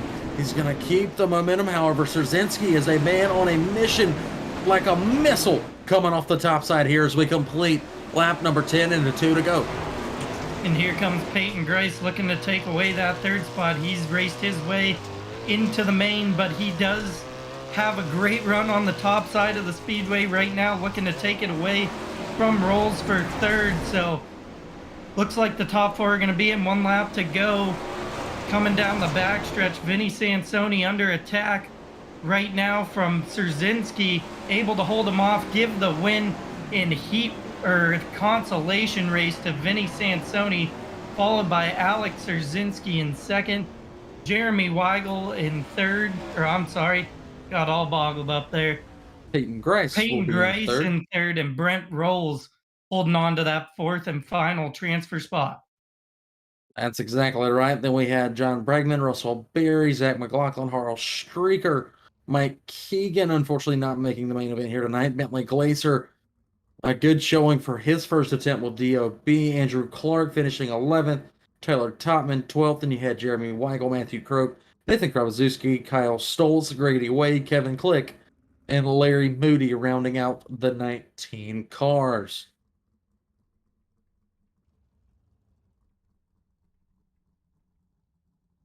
So, Ben, we've seen a lot of good racing so far from Lanier. Looking forward to this, I believe it's going to be 10-car dash. I believe it's going to be 10 cars, 6 laps, if I'm not mistaken. And they are currently working through their 10-car field. They're doing their redraw currently, but this is a great time, ladies and gentlemen, to remind you about all the events we've got coming up for the remainder of the week here on the Esports Broadcasting Network tomorrow night, which is Friday night at 8:20 p.m. Eastern. You can find live right here the Circle B Diecast Super Speedway Series live from the Daytona International Raceway in the current gen Xfinity cars. And then on Saturday, the return of the eFormula 3.5 Series from the Okayama circuit. That will be round 1 of Season 4 for the eFormula 3.5 Series, again at Okayama. And then we'll get right into next week, which next week here with DOB, we have 2 amazing races coming to you live. Here with the sprint cars, next week we will be up in the great state of Indiana, Hoosierland, at the Kokomo Speedway, a small, decently banked, very wide speedway where these 410 sprint cars will absolutely have a blast. And then with the DOB Big Blocks, season number 2 continues on here tonight with the Cedar Lake Speedway coming up here in a little bit under an hour. And then next week we go to the Big E over in Ohio. That will be live next Thursday night from the Eldora Speedway. So here we go. Dash lining up on the grid here in the quote-unquote warm-up portion of the night. And it looks like it's going to be Joshua Steinke. Let's see here. Chris Sabaski going to line up on the pole here for the 6-car heat, or the 10-car heat. Joshua Steinke to his outside of row number 1. Row number 2 on the inside will be Ernie Williams Jr. Outside of him will be Michael Sheridan. Next row back, we'll find Jeffrey Stewart on the inside alongside Aaron Daffler in the 41. Then behind them in row number 4, Joe Quinn in the 90 alongside Kenny Miller in the 23 machine. And then your 5th and final row, Tyler Wilson on the inside, or on the outside. Braden Eyler will be on the inside, as it looks like we're going to go green off a 4 green flag. Going to wave, says Chris Roberts. Here we go. Good jump for Sabaski heading down into turn number 1. We've seen this track big contact behind him. Change so much, as it was on the bottom. Now it looks like the top's got the momentum built up to it. Ernie Williams Jr. sitting in 3rd, Joshua Steinke in 2nd, and Chris Sabaski out front. That it is. Sabaski now being challenged by Steinke. Steinke wants the spot away from him. He doesn't have the forward bite that he needs to try and pull a slider off here at Lanier as the track starts to glass over. Working through the dash here, coming up on the halfway point here. 3 laps in the books, 3 laps to go. Steinke now back to the bottom. Going to give Williams Jr. an opportunity on the top side to try and take the spot away from him. Behind him, Eyler now holds the 4th spot over Sheridan. 5th to Quinn, 6th to Wilson, and behind them, a hornet's nest of cars for the rest of your positions. Absolutely great battle there between Sheridan and Eyler. Eyler able to pull away from him for the time being as Ernie Williams Jr. goes on the attack of Josh Steinke. He's going to try to cross over to the bottom side. Not going to prove the work for him here as Braden Eyler, and a really good battle between Daffler, Joe Quinn, and Kenny Miller ensues towards the back of the dash. Well, it ensued a little bit too late as Chris Sabaski was able to win said dash as the track now comes up in for the warm-up. I believe it was Sebaski taking the win, Steinke second, Williams Jr. was third, and then you had Detweiler and Eyler battling it out. Michael Sheridan was there as well. Joe Quinn in the top 7. Kenny Miller faded towards the back after some contact on lap number 1. He ended up finishing 10th. And then you had a few other drivers mixed in there, Jeffrey Stewart and Tyler Wilson. So all of your drivers are able to complete the 10-shooter dash here tonight from Lanier as they do a little bit of warm-up action to get the track nice and prepared for a now 40 lap main event from the Lanier National Speedway. And just a little interesting stat to throw out there in that dash, Steinke and Ernie Williams Jr., the two fastest in the dash at 12.8, and then Chris Sebaski with a 12.9. So you can see over the course of the night how the track has changed, going back to qualifying, the quickest time by Richie Preston with an 11.796. So a little bit over a second fall off between qualifying and what we're going to see in the feature as this track gets more worn in this warm up from all the rest of these guys. Oh, absolutely. This track over almost at a second off of its original pace here as it has started to glass over, and we're going to see guys have to really test their skill to see where they're going to be able to run and keep up with the momentum here for this 40-lap main event. Expect 2 and 3 wide racing. Expect slide jobs. Ladies and gentlemen, this might be the best thing that you guys could have tuned into here on a Thursday night. Absolutely, and got to see most of the heat races. Great action all night long thus far, even into that consolation. Really great as this track just continues to take a new face, and it looks like we are going to get set to roll into our main feature. Well, Ben, we started off the night with a mighty big bang and an amazing feature event over at Knoxville, which saw 2 and 3 wide racing the entire time. This one has not disappointed either, and we start to line up for the feature event. We know that it will be Chris Sebaski on the pole for this race. Joshua Steinke to his outside. Ernie Williams Jr. will start 4th, and they will readjust the rest of the field after that, starting from back in the 11th starting spot. As we'll go back to your drivers that are already confirmed, it will be Richie Preston. 12th will be Joshua Piquel. 13th will be Chris Roberts. 14th will be Joshua Cotton. 15th, Ross Carrenta. 16th, Robert Satterfield. 17th, Tyson Landis. 18th, Alex Stoudinger. 19th, Christopher Schaefer. 20th will be Darren Detweiler. 21st, Vinny Sansone. 22nd, Alex Rzinski. 23rd, Peyton Grice. And your 24th starter will be the 17 car of Brett Rolls.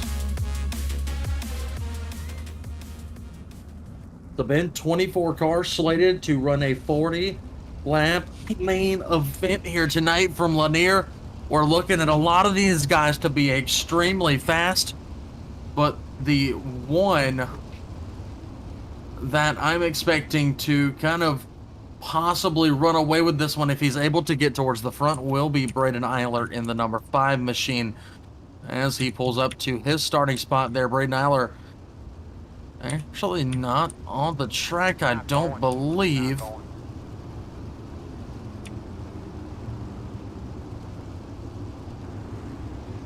It looks like Eyler will be sitting in the 4th spot. So Sebaski, and then There he is. Steinke, Eyler, and Ernie Williams Jr. in that 2nd row. The 3rd row comprised of Michael Sheridan and Aaron Detweiler. Row number 4, Joe Quinn and Kenny Miller. Row number 5, Jeffrey Stewart and Tyler Wilson. And then where you picked up with that 11th spot in Richie Preston. That is exactly right. So we finally taken our one to go for the night here. Chris Sebaski again going to lead us off as the iRacing Chevy Silverado pace truck is now dipped off of the corner. It's all going to be on Sebaski to pull the trigger. Here we go. Feel the thunder from Lanier. We are underway and running off into turns 1 and 2, and they're already beating down the wall here. Absolutely, and a great jump for Sebaski as these guys are already forming up into 3 wide in some portions of the track. As up front, What do you got? and a big one going into lap number 2. See if I can get a good look at it here as Sam Cooper Bennett gets that up on the screen for you guys. That was a big incident involving Aaron Daffler and multiple other cars here, bringing out caution here on lap number 2. Daffler gonna be very, very disappointed in himself, as he has now got to try and do it the hard way from the very, very back of the pack. So contact between Daffler and Stewart in the front stretch sends Stewart around and Daffler up into the wall for an absolutely wild ride, as that thing just goes around and around in a couple more cars making contact with Daffler after he got into the wall. So tough break for Aaron Daffler. Very tough break indeed for Daffler, but here in the race we move right along. We got one to go to green this time for race leader Chris Sebaski. Sebaski was able to hold off the competition during the 10-shooter dash, and he leads Joshua Steinke, Michael Sheridan, Braden Eyler, Ernie Williams Jr. and company back to green this time by as he hits the loud pedal off of 4. It's waved and we're back on our way. Great match on the start for Steinke. He's got a good run down there on the bottom as he has not gotten that momentum winded up yet. Steinke going to be able to take away that lead spot from Sebaski at the line. Sebaski almost back to third as we see the bottom side of the track really starting to build some momentum early on. Well, again, it's only a handful of drivers or so on the top side still trying it. One of those drivers being Chris Sebaski, who's now fallen back to the 3rd spot. The other, another of those drivers is Ernie Williams Jr.'s number 91. Right now, leader is the 80 machine of Joshua Steinke. Steinke leads by about 4 car lengths here as the battle for second ensues. Sheridan on the bottom, Sebaski on the top. Ernie Williams Jr. making his presence felt as he blitz it 3 wide. 3 wide going into turn number 3 and out of turn number 4 as he's gonna lose back behind the 21. Now Eyler challenging on the bottom. Braden Eyler with a great head of steam in that number 5 car. Ernie Williams Jr. to the top side as they're 3 wide at the flag stand heading down into turn number 1. Ernie Williams Jr. sticking to the top side, has a good head of momentum, but Eyler temporarily able to pull in front of these guys. Big caution, Eyler 15. Caution not going to be thrown as Sheridan and Eyler get together coming off of 4. They're both going to be able to get going back in the right direction here, but tough break for Braden Eyler as he falls all the way back to about the 9th, 10th position on the track so far, still up in front of them. That 91 of Ernie Williams, he's now up to 2nd. He's running high side and handsome here at Lanier. Now to the high side again, Chris Sebaski trying to catch him back down. And Steinke with 10 laps down, out to a 1.1 second lead over Ernie Williams Jr. using the top side. Sebaski in 3rd. Kenny Miller now sitting in that 4th spot, and then a nice little distance back to Stewart in an absolute rager of a battle that finds Chris Roberts in between Braden Eyler and Richie Preston, who has started from the 11th spot, currently up to 17th. Big reg, 72 of Jeffrey Stewart up and over. That was a tremendous wreck there, Ben. That's gonna see this one flipped on its head here as Stewart still on his side. Contact was between he and the 33 of Joshua Piquel. Stewart got in there. Piquel a little bit of net code sent around the 72 right in front of the 33, and the 72 was never able to get back on all 4 wheels. So net code strikes here at Lanier with 13 laps in the books. And Joshua Piquel credited with the caution as Jeffrey Stewart's still sitting on the track trying to get that car on all fours to avoid having to tow out of this one. I don't believe that he's going to be able to do that, as he does indeed have to tow off the track into his pit box. That's going to give him a little bit of a wait, and it looks like he might decide to end this one early as the car's back to a single file, as the pace truck going to head out as the pace lights shut off on the truck. The 35 or the 80 of Steinke going to lead the field back to green on lap number 14. That's right, working into lap number 14. Steinke on the bottom. Williams Jr. has a head of steam on the top side. Now pulls the 21 of Sebaski back into the top three here, but he's got to contend with the 23 of Kenny Miller. Miller had some bad luck in the dash. He fell all the way back to the tail end of it, but he's up into the top three here, passing Sebaski going into turn number 3 and 4. And Chris Roberts, the catfish, on the bottom. What a run so far for Chris Roberts. Right behind him, Braden Eyler, Michael Sheridan, more contact. Eyler around, up and over goes Braden Eyler. That'll bring out caution for the 4th time here tonight. And that was Michael Sheridan as well. He was temporarily on his side. That car is going to roll over. That's good luck there for Sheridan to get back over. Tough luck for Eyler, who was stuck on his side. See if he towed out. He sure did. So unfortunately, we'll probably bring an end to Braden Eyler's night there in the number 5, your week 1 winner from the Volusia Raceway. But here tonight, Eyler into the Heartbreak Hotel, your 3rd resident of said hotel so far tonight. And it has been all Joshua Steinke from the jump, just about, as he got the better of the 25, or the I think it was then the 24 machine of Chris Sebaski, the 21 machine of Chris Sebaski. However, as Steinke was able to take the race lead, now leads Ernie Williams Jr., Kenny Miller and company.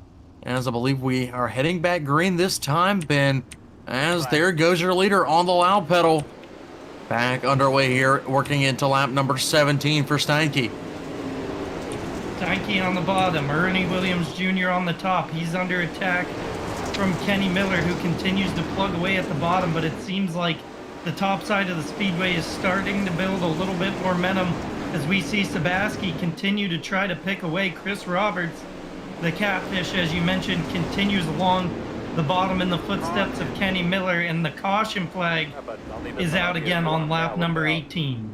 Caution flag number 5 waving for Joshua Cotton. This time Cotton in the number 87, unfortunately involved here as he pulls off of the racing surface. We can see exactly what happened here with Cotton. Oh, that was a big hit for Joshua Cotton. As Cotton, a little contact there with, I believe, let's see if we can see exactly who that was. I believe it may have been Ross Carrenta there in the number 10 machine. A little bit of contact with Joshua Cotton, sends Cotton up into the outside wall, and then up and over, sky ground, and that was all she wrote for driver number 87 here at Lanier. So that will bring an end to his night as we get the 1 to go to green once again for Steinke, who has led now 17 of the 18 laps. We gave lap 1 to Sebaski, and then after that, it's been all Steinke as he hits the loud pedal here as we go back green from the Lanier National Speedway. And already to the top, Williams Jr., that's Ernie Williams Jr., still picking up where he left off. Kenny Miller trying to make it 3 wide here, unable to do so as he tries to take advantage of Ernie Williams Jr. running the top, as we've got a solid train of cars down on the bottom, but Ernie Williams Jr. able to hold on to that momentum. Steinke now moving to the bottom side of the racetrack as he sees his mirror full of cars with a head of steam down there. Ernie Williams Jr. and Kenny Miller, a little bit of contact down the backstretch. Kenny Miller able to hold on to it, but that's going to open the door for Sabaski to get to that driver's side door, and the caution flag comes back out once again. I know, man. That it does here. Like an 8 Let's see limit if we can figure out exactly who it was bringing out caution for the 6th time here tonight. I believe it will be Wilson in the number 42. Tyler Wilson going to bring out caution here. His number 07 actually on iRacing. He's 42 on the car. He is 7. Is missing a front clip here on that car. Stopped on the racetrack, bringing out caution number 6. While we got a minute here, a couple of really big movers. Vinny Sansoni from 21st to 6th, looking to make his way into the top 5. And Darren Detweiler, double D, from 20th to 7th, just following Vinny right up through the field. And that was kind of going to be my pick, was one of these guys from the back at a track like this, when things get hectic and these really experienced guys get to put that talent to use and make their way through the field. Well, another interesting thing here, Braden Eyler entering the racing surface once again. He wants to finish this one out, as it looks like we're going to go back green flag racing this time, as Steinke is able to fire in front of Williams and Miller. And Steinke going to continue on the bottom, chugga choo choo right behind him. Only person flirting with disaster on the top will be Williams Jr. As we head off, let's see, we're down the back straightaway, and there's a little bit of contact. Not quite enough to bring out a caution here, Ben, as we look to complete lap number 24. Absolutely, and a gaggle of cars back here behind him. Darren Detweiler, Vinny Sansoni has moved up to the 6th spot. He's working on Chris Roberts to make his way into the top 5 using the middle line on the Speedway at the line. Give it to Vinny Sansoni, scored in the top 5, but Chris Roberts just so strong on the bottom.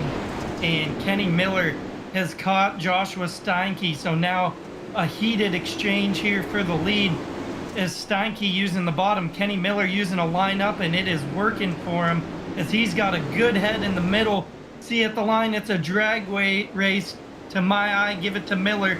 Indeed, on the scoreboard, the 23 of Miller has now taken away the lead from Joshua Steinke, and Ernie Williams Jr. scored in 3rd. Well, it's one thing to pass him, it's a whole other thing to be able to hold him off and contain the race lead. Ernie Williams Jr. still on the top side here. Sabaski in 4th, back behind them. There's a battle for 6th. Sansoni, Detweiler, your 2 biggest movers. They're battling for the 6th spot. Detweiler on the bottom, Sansoni on the cushion here at Lanier. Behind them, Richie Preston's fast. Ross Carrento back inside the top 10 here. Peyton Grice now on 11th. Stoudinger, that's Alex Stoudinger in the 54. He's back inside the top 10 as well. So a lot of movers and shakers here at Lanier, but the action has not ceased up, not one little bit, as we come to complete lap number 31 into lap number 32, with Kenny Miller in the 23, your race leader, slowly approaching lap traffic.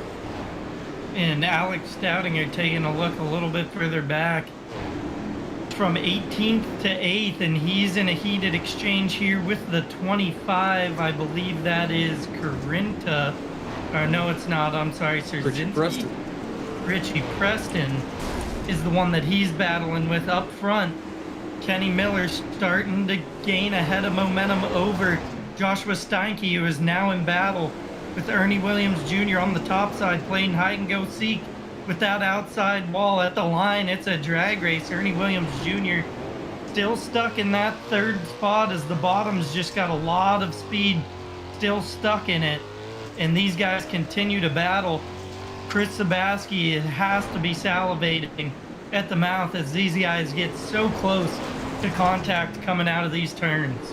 Well, Williams definitely not hiding from the wall. The wall knows he's there, but the wall's playing nice for the time being. Hasn't been bouncing off of it. It's currently given him the 2nd spot as far as the scoreboard is concerned.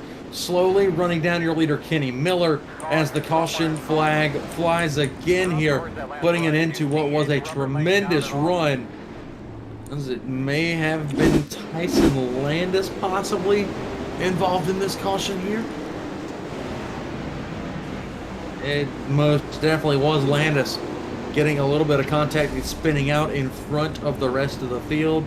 Tyson Landis has pulled it into pit road here at Lanier, possibly done for the night. As Braden Eyler, another driver that's going to DNF for the night, was looking to take home as many points as possible but for the driver of the 5, he will go ahead and call it a night. Hopefully do a little bit better in the big block modifieds coming up next from the Cedar Lake Speedway. Is the one to go to green is shown to the field here. Still single file, Ben, for the restart. Absolutely, the single file restart going to find Kenny Miller maintaining the lead of this race with just 3 laps to go in this one, as Kenny Miller leads the field into turn number 3. Out of turn number 4, Kenny Miller will fire a good match in speed from Ernie Williams Jr., looking to get this job done and take the win away from Kenny Miller. Well, if there was ever a time for the high side to work, Williams needs it to be right now. He's not going to have any kind of a run coming down the front straightaway this time. 2 to go. Last time by the line. He's going to hold down position number 2 for the time being. Steinke's still right there. It's going to be white flag this time for Kenny Miller. Battle for second. Still bruise here, Ben. Who's going to take it home? We know who your top 3 could potentially be right now, unless the 24 of Chris Sabaski is able to put his name into the mix off of turn number 4. It is going to be Kenny Miller winning here. Second going to go to the 80 machine. I believe it was Williams taking home 3rd here as Kenny Miller. How about it? He gets it done here with the 410 sprints. Joshua Steinke 2nd. Ernie Williams crossing your final podium spot in 3rd. Chris Sabaski so close, yet so far away. He will finish in the 4th spot. Darren Detweiler rounding out the top 5 here. Ben, how about Chris Roberts finishing 6th here tonight? Another good run for the Catfish and crew on behind him. Absolutely. Chris Roberts with a great run, and then Vinny Sansoni in 7th behind him in the 8th from 21st to 7th. Alex Stodinger from 18th to 8th. Ross Carinta from 15th to 9th. Richie Preston going to bring it home in the 10th spot. Alex Szerzynski from 22nd to 11th. Joshua Piquel finishes 12th. Brett Rowles 13th. Christopher Schaefer in 14th. Peyton Grace with a strong run from 23rd to 15th. Michael Sheridan 16th. Robert Satterfield 17th. And then a handful of cars that finished a couple laps down in our most recent retiree, Tyson Landis in 18th, 4 laps down. Braden Eyler in 19th, 11 laps down. Tyler Wilson in 20th. Joshua Cotton 21st. Jeffrey Stewart 22nd. Joe Quinn 23rd. In a tough break for Aaron Daffler, coming home 24th.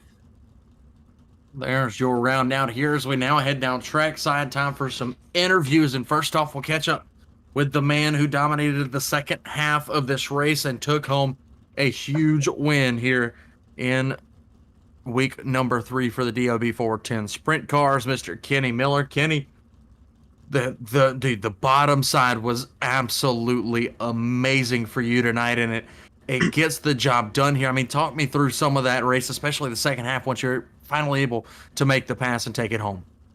Yeah, it was an awesome race. It was great racing with Josh and Ernie, and I knew like the first 20 laps I just kind of needed to be patient and kind of let the top wear out and kind of just burn some fuel, and I knew I could start rolling kind of that middle to bottom groove kind of better than anybody, and I just got in a super good rhythm and was able to take home the win.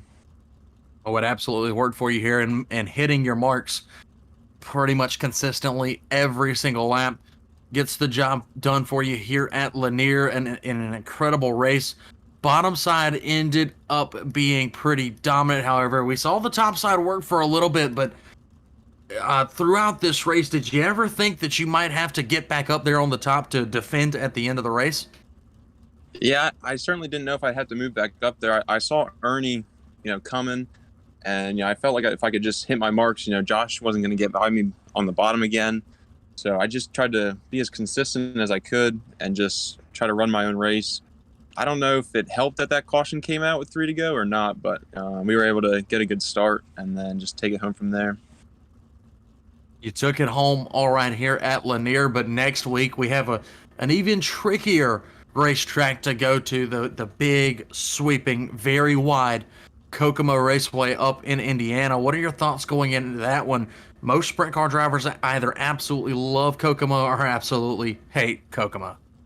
Yeah, it's certainly a place that I love to race. I just never seem to run there too good. So hopefully we'll be good next week, and maybe we'll be back where we're at now.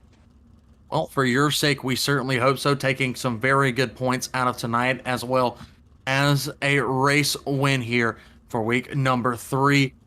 Kenny, before we let you go here, shout out some of those sponsors who's helping you get into victory lane here with the DOB series. Yeah, got to thank everybody over at Phantom Motorsports. We got a good group of guys that I love hanging around with. Weichel Sportswear, Velocity Race Designs, Power Outdoors, House of Speed Setups, Jay-Z iRacing Photos, just everybody that's kind of helped us out and got us to where we're at. Right, Kenny, once again, congratulations on getting a huge monumental victory here at the Lanier National Speedway. We look so very forward to seeing you next week at Kokomo. I appreciate you guys. Thank you.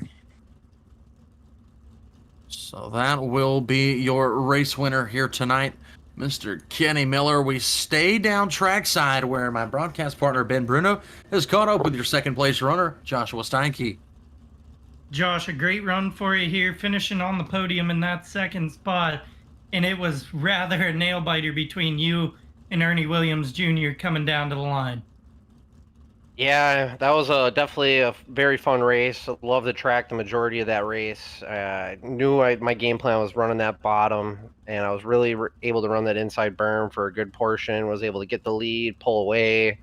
Caution started happening, and then it just seemed like I was losing my bike coming out of the turn, so I really tried setting it up like into the turn, going into the turn, trying to round it off. I just felt like my car was going to wash up, but overall, I mean, that car still felt great. When I put it in right up my left rear, right on that inside berm, had all the bite I wanted. Just couldn't get it as straight as possible coming out, and that's where Kenny, I think, prevailed. And coming out of 4, car just got a little bit straighter, a little bit sooner. Probably making the entry a little bit different, but and then Ernie was banging that top, and I think he got a little antsy right at the end and made a few mistakes, and I was able to secure second place for me. Absolutely. It was a really great run for you. And as you had mentioned there, it seemed like patience would be the key to success in this one at Lanier. How difficult was it with the track changing so much through the course of the feature to mentally be able to continue to hit those marks? And it just seemed like you and Kenny really had your own pace there through the middle bottom section of the track. Yeah, you just gotta have faith. I ran this track numerous times and knew the bottom line. If I knew where to put my car, where to drive it off, where to enter, kind of all that kind of stuff, just to find the most bite. And just a minor mistake seemed to cost me a little bit. Kenny got around me nice and smooth, right around on the outside, and kind of took my line away from me a little bit, which was rightfully him. I mean, he earned that spot, and he just had a little bit more speed, and I stuck to the bottom. I saw that a couple of times he would just wash up a little bit too much, and that's when you really got to be patient, get off that throttle, make sure the car's underneath you, and get all the bite you can coming out, and try and floor it as much as you can. I mean, I don't think I really got full throttle that last half of the race, but you really just got to be patient and make sure you hit your marks, and if you don't, it could cost you. And I would say really just about all 40 of the laps, it seemed like Ernie was playing hide and go seek with the outside wall. Coming into that long stretch there, coming down to the flag, was there ever a thought in your head that you might have to move up to throw a block to stall his momentum out? I really wasn't that confident, even in the dash. Like, I felt like in my heat, I felt good on the top. Dash, not so much. And I was like, you know what? I think that top end's just going to wash out. Doesn't seem like the cushion has as much bite as it used to. And, like, it's harder to feel it, so I feel like I can make more mistakes not being able to feel the cushion as much. So I've been just doing a little bit of test tuning and putting a little bit of different setup to help run that bottom. And I threw it up there for a little bit, and my car didn't feel that good. And luckily, I had a caution, probably like only 2 laps into it, and I'm like, okay, I can go to the bottom again. No, I know I can put a decent lap down there, and just hope for the best. Hope for a mistake out of Kenny and Ernie, and just because I know my car was there, but I just didn't have quite enough bite coming out to seal the deal on that win. And before we let you go here tonight, who do you got to thank for making that 80 car so fast here tonight? Thank the guys all at Black Diamond Motorsports, Tim's Dirt Track Simulators, Velocity Designs, Brett at UDTV, you guys for putting on the broadcast for DOB as well. Chris and all of his admins do a great job. Try to keep this racing clean as possible and put on a good show, especially on these Thursday nights. And all the fans and family watching at home, I really hope they enjoyed it. And hats off to Ernie and Kenny. Congratulations to you on the second place finish. We look forward to seeing you next week from Kokomo. Yep, thank you. So again, that was your second place finisher, Josh Steinke. Josh, another great run for him. And next we got one more driver to talk to here for the 410 sprint cars tonight. You live by the cushion, you die by the cushion. And for Ernie Williams Jr., it led to a podium finish. Ernie, just talk me through it, man. Everybody else pretty much is running the bottom, and you are the only man pestering the cushion lap after lap. What led to that decision, and did it give you what you were looking for? No, I felt like I had the car to win. It was more of a driver problem than a car problem. The cushion was just really, really tricky. And to be honest, nobody was running it, so I just felt like I could, get into some rhythm and move my way forward from third. You know what I mean? Josh ran out early in the race, and I kept up with him for a little bit. Then towards the back half of the race, we just had too many cautions. I couldn't get in the rhythm. It took me 2 or 3 laps. That last caution with 3 to go really hurt me because I was finally feeling like I was getting 3 or 4, because 4 was the one that was hurting me. It was real slick coming out, and I couldn't really get no bite off. But I was hoping lap traffic, something. You need something to go your way, and Kenny's running the bottom. Josh was running the bottom, and there at the end, I just tried so hard, man. Like I said, I felt like I had the car to beat, and I felt like I could win that race. So I started beating it down real hard towards the last 3 laps, and ended up letting Josh get around me. But all in all, it's a good point tonight. But it's kind of disappointing, to be honest, for third. I'm a little disappointed. Oh, you could be slightly disappointed, but you can also be very satisfied with the overall show that you and the rest of the guys put on all night here at Lanier. Some of the best 410 racing that you could ask for from a track like this. And we even move forward next week, another place that you can run the top at, or you can head down to the bottom. We go to Kokomo next week. That place, very, very tricky looking ahead. Absolutely. It's another place I'll probably look to run the cushion. Most of the tracks I will. The new build and the new tires making me reconsider some of the tracks, but it seems like the tracks with a little bit of banking, it seems like that's where it's going to be, but they're a lot more tricky now, and a lot more throttle control up there, and we'll see what it brings us, man. Hopefully we can see the podium again. I mean, that's what it's really all about. Like I said, tonight was a little disappointing without starting up front. Anytime Josh would probably tell you the same thing. Anytime you start up first, second row, we're just expected to win. I mean, that's just the pressure that we put on ourselves, and that's just what we expect of ourselves. So, but all in all, second and third for Black Diamond is not a bad night, though. Oh yeah, we would expect nothing less. You guys push yourselves to the absolute limits to try and pull out wins here, but Ernie, before we let you go here, you got to be happy a good points night going into next week. Who is responsible for this good podium finish for you? Absolutely. First off, we'd like to thank the fans for coming out and watching, spending a little bit of time with us. Hope everybody enjoyed the show. Brett Wheeler with Ultimate Dirt TV, Ross Carenta, Velocity Race Design. You guys need any paint stuff for your cars and stuff, he does a great job. Tim Nichols at Tim's Dirt Track Simulators, powered by iRacing. He'll be down in the foreground this coming 2 weeks not this weekend, next weekend, so stop down, get you a shirt or something. He's a good guy. He'll have some simulators down there for you guys to run at Eldor. Alex Bergeron, Rebecca Millette, Jason Nygaard, all them over at ABR Setup Shop. They do a great job of building setups for the community and everything. Zach Rounds Wrap Intent, man. And you guys for doing esports broadcasting network. You guys do a great job, man. Can't go back to watch it. Thank you. I know I'm a little long-winded there, but I wanted to make sure I got everybody in tonight, man. But we appreciate it, and hopefully we'll see you next week, Ryan. We surely hope that we will see you next week, ladies and gentlemen. Once again, your third place finisher, Ernie Williams Jr. That wraps up your portion for the 410 sprint cars here with the Dirty Old Bastards. Tonight, ladies and gentlemen, we're going to catch once again the world's fastest sim plane. We're going to head straight to the Cedar Lake Speedway. We're going to roll a couple of ads and we're going to rejoin you here with the DOB Big Block Modifieds. Ladies and gentlemen, do not go anywhere.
And ladies and gentlemen, welcome right back to another portion of your DOB triple header for the night. We welcome you from New Richmond, Wisconsin, here at the Cedar Lake Speedway for the DOB Big Block Modified Series.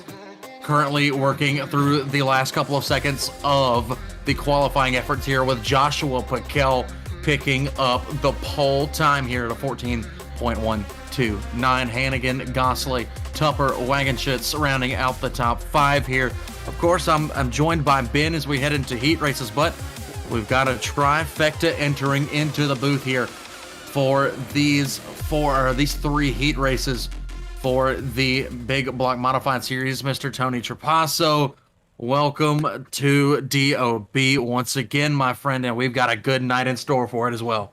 It's good to be back. I've missed me some big blocks. Looks like heat race number 1 starting to grid up, so I'll let you take it.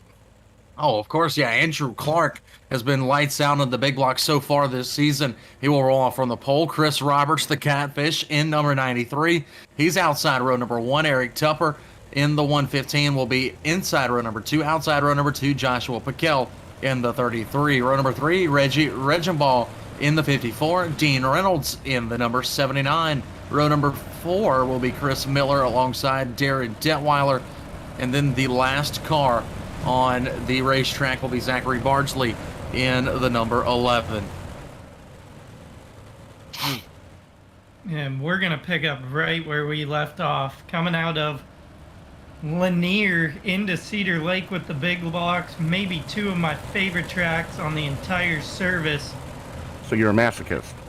Oh, I'm just a short track guy. As Chris Roberts sitting on the outside here of the 98 of Andrew Clark, as Ryan had mentioned. One more time around here, and that is going to lead us back to the green. Andrew Clark on the loud pedal. Oh, remember Andrew Clark, he was in the podium last week. He's looking to get off to a hot start this week, Tony. A lot of new drivers here with the big block modifieds. These guys putting on a show as we head into finishing lap number 1. How about Chris Roberts holding down second? Absolutely. Is a very strong second. Is Tupper and Piquel just throwing haymakers at each other right now for that final, in the final transfer spots. It's just which order are they going to get them as... Big caution behind. Oh, almost a caution. That was almost a caution. It wasn't actually a caution, but Zach Bardsley taking a wicked ride. He took a wicked ride off of the nose of the number 79 machine. Is now the caution has been flown as Bardsley pulled up to the edge of the track and came to a stop here on lap number 4. So far, so good for Andrew Clark in the number 98. As he leads Chris Roberts, Joshua Piquel, Eric Tupper, your top 4 currently going to the feature. And we're just getting started. No shortage of action through these first 4 laps of this one. Chris Roberts sitting in second, and then Piquel and Tupper, as Tony had mentioned, absolutely going at it. But Reggie Riggenball was coming with some heat in that 54 right behind him, and Chris Miller just struggling to find the pace early on. Absolutely. I mean, Miller, he was struggling during the hot lap session too. I mean, he's definitely not comfortable here tonight, and I can't say I blame him because we're only on a what is it, 3/8 mile. That is correct here at Cedar Lake. That is in fact correct, but looks like, let's see, iRacing Pace truck lights are still on here. Looks like we're going to come around to the 1 to go here, and the driver that's struggling to me so far, Darren Detweiler.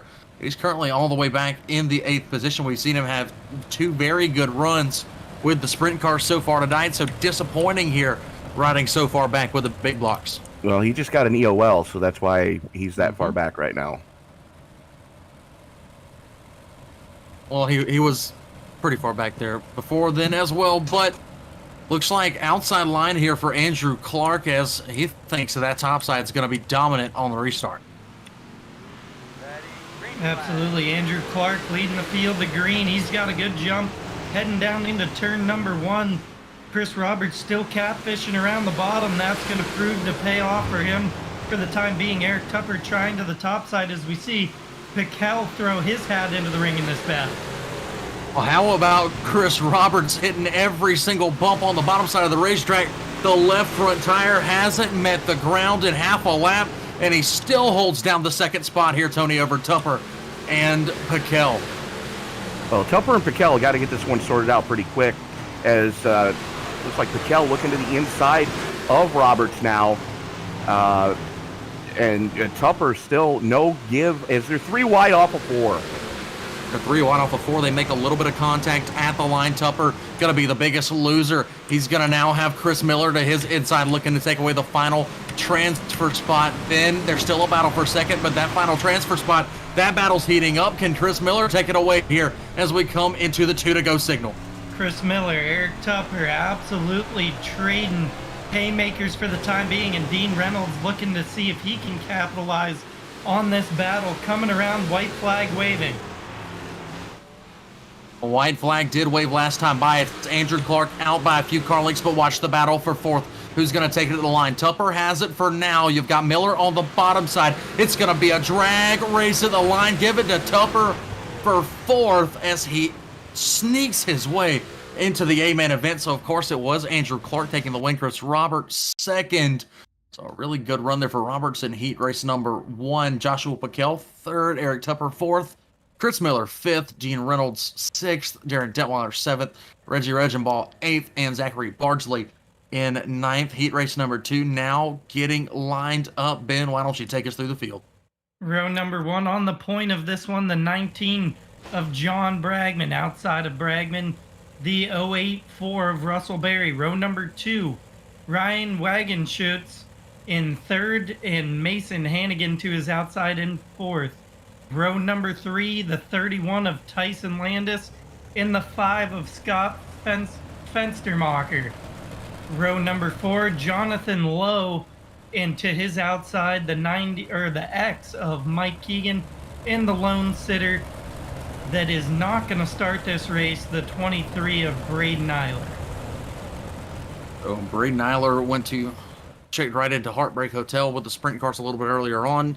Looks like he's not going to take the green flag here. I actually believe he might. Nope, that's Mike Keegan at the very back here. So Braden Eyler deciding to sit this one out. John Bregman has taken the one to go to green. So we are going to get rolling off of turn number 4 here with heat race number 2. The 4-car invert sets this one up very, very nicely. Mason Hannigan, a one-time winner this season, is going to try and get back to the front row for the start as the iRacing pace truck dips off. 19 looks at it, green flag waves. It's a bad start, but here we go anyways. Well, they made the announcement during the hot lap session that they couldn't fire until the exit of 4 on the initial start. So that's what was going on there, but not to be outdone. Wow, there we go. First caution coming out. That it is. 20 machine of Jonathan Lowe there, Ben. Yeah, contact between Lowe and the 31 of Tyson Landis. Right in the middle of the turn, the front wheels touch. That's going to send Lowe around. Luckily, not collecting any other cars or causing too much havoc back there, but tough break there for Jonathan Lowe. It's all John Bragman up front so far, just one lap, followed by Mason Hannigan and Ryan Wagenschutz in third. Oh, the interesting thing there is both of those guys involved in that caution, they're both sitting in a Discord chat together, being admins of the DOB Big Block Modified Series, so might be a little bit of animosity in their chat right now, but still, Ben, as you stated, Wagenschutz up there, Hannigan getting back up there as well. Bregman, let's see, I think he's going to take the outside here for the restart. So, Tony, the outside here at Cedar Lake, these guys absolutely love it so far. Well, it's still early, and that cushion hasn't pushed up to that concrete barrier. And you know as well as I do that, once you get that close, you're going to start wearing the Hoosier off that right rear tire. That's when all hell starts to break loose. That it is here as the pace truck picks up some speed. The green flag flies once again. Bregman on the loud pedal here as we head off into turns 1 and 2. Mason Hannigan right there with him. Down the back chute they go. Hannigan trying to pick up where he left off. 3 wide just about as Barry threw it in there. Hannigan now a slide job for the lead. Bregman back to the inside here, completing lap 2. Contact Bregman trying to cross over. And Keegan going to send Wagenschutz down into the grass on the infield. No caution and a tough break for Wagenschutz as Mike Keegan now sits in that 4th and final transfer spot. Keegan right now, no real pressure for that final transfer spot as he's driving the Mac X. And Lowe and Frankemacher are just, they're trying to get that one sorted out.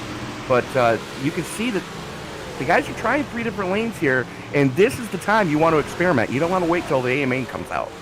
Oh, that it is. This is all about searching the track, finding which line is going to work for you now, and hopefully later as there's a pass for the 2nd spot. Barry now takes it last time by at the line over the 19 of Bregman, and we're coming up to the nitty-gritty time of this heat race. Again, 10-lap heat races here. Barry will be back to 2nd here over Bregman. Bregman still on this outside searching for something on the cushion here, Tony.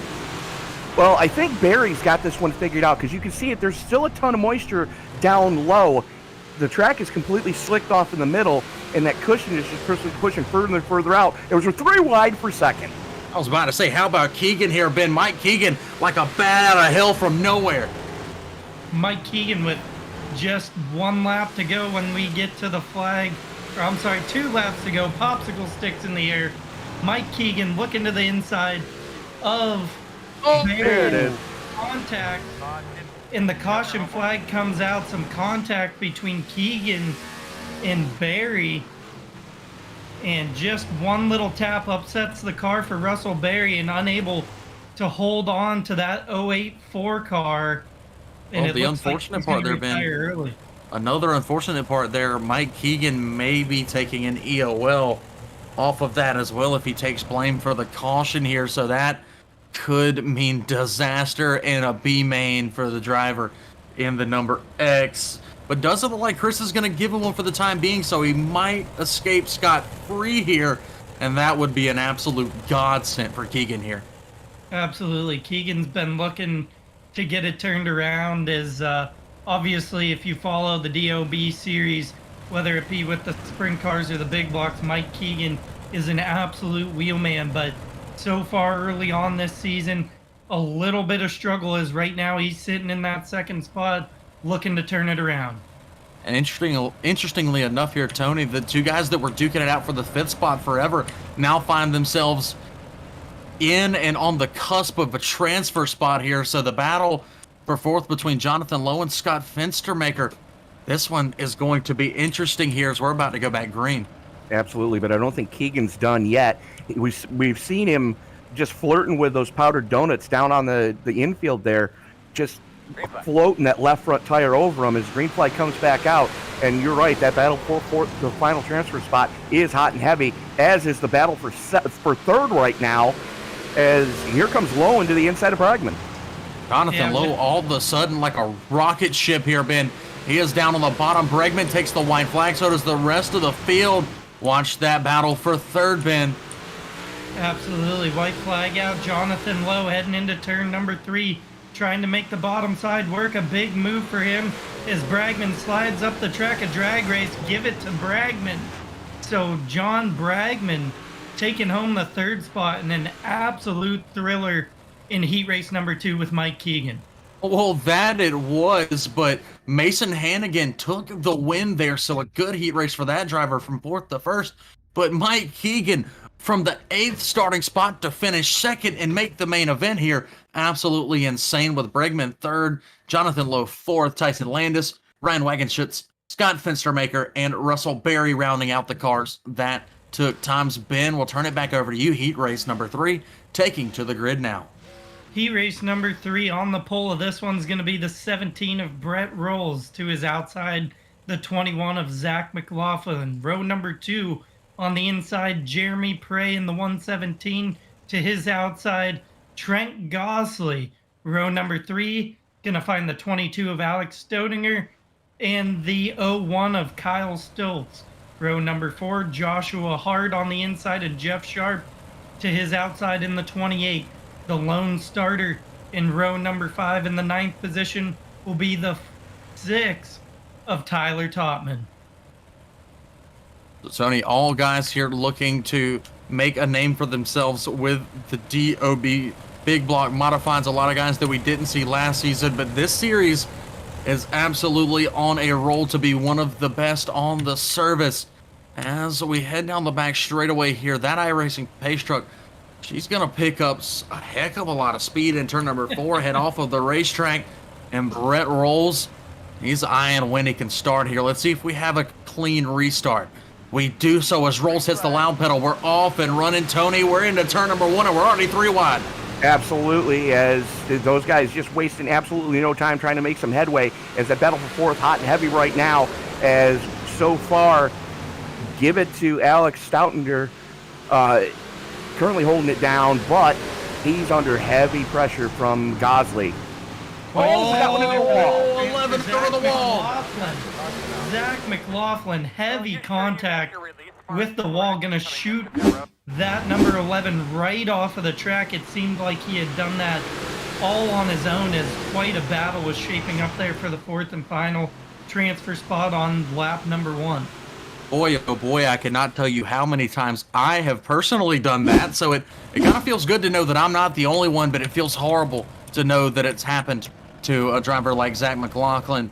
Obviously, he was in the top 4, and all of a sudden, he goes from the penthouse to the outhouse here to the very, very back. And interestingly enough, here during this heat race, Brett Rolls, your leader, he's going to choose the inside here, Tony. He's thinking a lot differently than these other guys. Maybe that top side's starting to go away on these guys a little bit. That's what it looked like, and that's exactly what happened to McLaughlin. He caught that slick spot in the middle of 1 and 2, and it just shot him up the track. Whereas Rolls is able to use that lower line, and you can get some bite down there. It looks like there's still a ton of moisture down by the powdered donuts, but we're going to see what's going to happen here, because he's going to be under heavy pressure from Prey, Stoutinger, and Gosling, as those guys are going to be real hungry to try to get themselves into the dash. Well, he will be most definitely under duress here again. No dash for the big block mods. They just do a redraw ahead of the feature, but still, that redraw is oh so important. You got guys on the outside looking in like Stoltz as we fire off of 4. It's Brett rolls to the lead, and a really, really good restart out of number 17. And then how about that 4 car? We're just about 4 wide out of 2 here, Ben. Absolutely, a big Stoltz. of cars is Stodinger able to make his way. No caution flag for Stoltz quite yet as he goes to battle with Jeremy Prey down on the inside of the track. And we're seeing 2 distinct lines as the caution comes out, which I Kyle believe... Stoltz in the 01 came to a stop after his spin there, so tough break for that 01 machine. Always reminds me of the old Little Caesars cars that you used to see way back in the day, that red and white paint scheme, or that orange and white paint scheme, excuse me. Kyle Stoltz. A little contact with the 6 machine of Tyler Topman and into the powder donut he went, and around went the 01. So 2 cautions now in this heat race, the most we've seen out of any heat race so far tonight. But Brett Rolls continuing to stay on the inside here, but now it's Alex Staudinger. Tony Staudinger, a man on the move. He's up to 2nd. Yeah, absolutely. I mean, he looked strong during the practice session, and you can tell as he's trying to clean off those tires, getting ready to fire off, coming off 4 this time, as he's going to have to get a restart with Rolls. And what is going on there? That's just practice. That's practice. A little bit of warmth for that right rear tire there. And they got to be warm enough to fire. He's just trying to get them ready here, Ben. Yeah, absolutely. And as we make our way down the backstretch, that's exactly what we're going to look to do. Or I'm sorry, the front stretch, as the iRacing pace truck again picks up quite a bit of speed, and that's going to get Brett Rolls the okay for the loud pedal, and he does just that. He pulls up right in front of the 54 of Staudinger. Staudinger had to arc his line a little bit. That opens the door for 3 wide between Trent Gossley, Staudinger, and Jeremy Prey. Prey now on the bottom. That's your top 4, Tony. These guys racing like heck for a 3rd, but all of them are in the show. Absolutely, but Staudinger was threading the needle there, and he does it again as Gossley trying to pinch him up there and just cannot get enough head of steam on that lower line to really throw the block. 3 laps to go, and here comes Topman on the top side as these guys continue to battle in front of him, see if he can take advantage of that, as he has managed to pull right to the bumper of the 117 of Jeremy Prey. Well, we might have to rename him from Tyler Topman to Tyler Topman, because he is riding the cushion here like no other. Rest of these guys in the middle. 54 of Staudinger. He's still on the top, but the 2 behind him, Gossley, Prey, they are both bottom feeding here, holding down the 3rd and 4th transfer spots. And into the outside wall goes Topman. That was a big lick, Tony. Absolutely. He had to have knocked the toe out on that solid front axle. There's no way that car is going to be handling as well as it was early. White flag in the air. Rolls in control of this one. The battle really rages on for 3rd between Gossley and Prey. That it does. It's going to be Rolls taking the win. Staudinger will get 2nd. I believe Gossley, yep, he's going to clear him. Gossley taking 3rd. Final transfer spot goes to Jeremy Prey. A big melee at the end. But again, Topman 5th. Joshua Hart 6th. McLaughlin, Sharp. And let's see, it was Kyle Stoltz rounding out your field of 9 cars. I believe now we'll get right into a B main, I believe 15 cars slated to take to the grid for the B main. 12 Tony transfers. looks 12 transfers, so it'll be 3 cars out here. I believe it's Chris Miller gonna lead us off here. Tyson Landis outside front row, Tyler Topman and Dean Reynolds, row number 2, row number 3, Ryan Wagenschutz and Joshua Hart.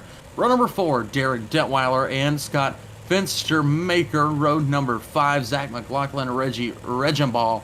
Row number 6, Russell Berry, Jeff Sharp. Row number 7, Zachary Barnsley and Braden Eyler. And then your lone starter in 15th will be Braden Eyler in the number 5, or Kyle Stoltz, rather, in the number 01 machine. So, Tony, 15 cars, 12 cars transfer. That means that only 3 of these guys will be watching this one from the trailer. That would be absolutely heart-wrenching to see for anybody. Absolutely, and it looks like Braden Eyler not on track. So the one pro driver in the B main electing to not take the green. Well, that is exactly right. Eyler had a tough night earlier on with the 410 sprint cars. Ended up finishing multiple laps down, so he may have just, put a closed up shop for the night, and hopefully he'll have a better week next week. But and luckily for him, they do have a drop week with both series. They're going to do a redraw after this one, but first we've got to get through a 12-lap B main. Can Chris Miller get it done? He fires off a 4. Ben, we're underway from Cedar Lake, 12 laps the distance. A great jump for Chris Miller, but Tyson Landis and Tyler Topman working the bottom right behind him. This surface changing ever so fast as we continue on. See how that affects where these guys run as we see some contact on the outside from Tyson Landis. Now getting into the wall even harder, shuffling back in a big melee, moving backwards as Topman catches the wall. That's going to collect Jeff Sharp and Stoles as well, but no caution flag. So Tyler Topman's your leader right now. That was Heartbreak Hotel there for Tyson Landis, as he is now off the track. Ryan Wagenschutz now to the lead after some contact with Topman. Tony, that was a dangerous pass there by Wagenschutz, but he is a man on a mission as they're still 3 wide behind him here.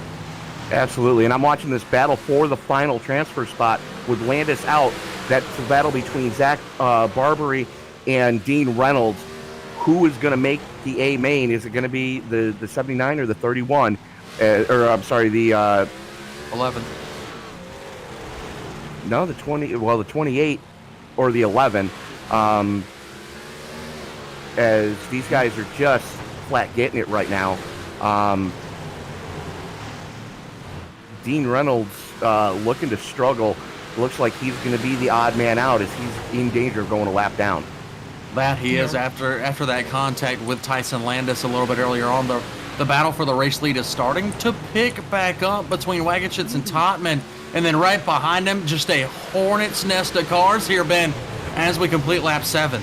Absolutely. The battle for third is a 5-car battle as Topman able to make his way around Wagenschutz with a big mistake, but Chris Miller, Reggie Riggenball, Zach Miller, Chris Miller, Joshua Hart in an absolute gaggle. This is anybody's race up here at the front. One of my favorite names that I've ever announced now, Reggie Riggenball. He is on a mission as well. The battle for the race lead still persists on here. Some of the best racing that I have seen at Cedar Lake. These guys won't give up until the fat lady sings, and she hasn't started a note yet here, Tony. Oh, big climb up the wall for the 54. Yeah, Riggenball up into the wall. He just about went over, but luckily he's gonna stay in a transfer spot here. He's falling back to about the 8th, 7th position here. Oh, contact up front, Topman and Wagenschutz, and that's gonna throw Joshua Hart with the white flag coming out an absolute melee up front. That it is, as Topman now has the lead over Wagenschutz. Topman into 3 and 4 for the final time here. Looks like he's going to have enough momentum to take it home. He does so. Wagenschutz will finish 2nd, still making the A main event. Chris Miller 3rd. Zach McLaughlin comes across 4th.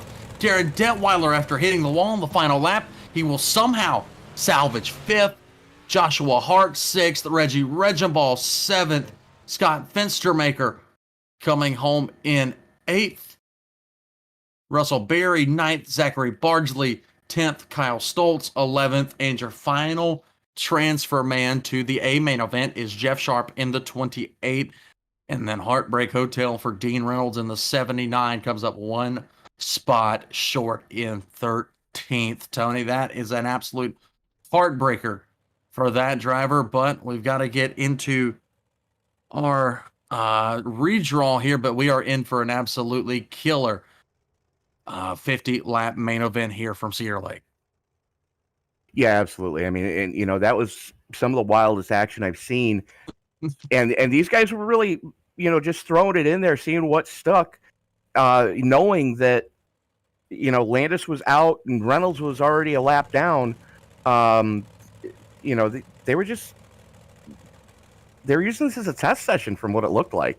Oh, exactly. I mean, most of the things didn't stick, to be fair, but it was still some of the most entertaining racing that I've seen, at least for tonight. Ben, what do you make of that B main that we saw, and what can it lead to here in this 50-lap feature? Absolutely. You took the thought right out of my mind there, Ryan. This track, as it begins to take down some more rubber, it's only going to get more and more racy, especially once the top side continues to collect more and more rubber. We've seen a little bit of dominance to the middle bottom so far as the top's just too far around. But for these guys in that B main there, an absolute thriller as action all over the track, so tight it was hard to call. It's like we were psychic heading into this one with the big blocks at Cedar Lake. We knew it was going to be too much action for two people to call. We had to bring the one and only Tony Trapasso up in the booth with us. Well, it was a lucky break that the TNT Truck Series only went an hour from green flag to checker at Bristol. And, I mean, that was a quick one, so I was able to, hop the transporter to get here to Cedar Lake and had the cold adult beverages waiting for you guys when you got here.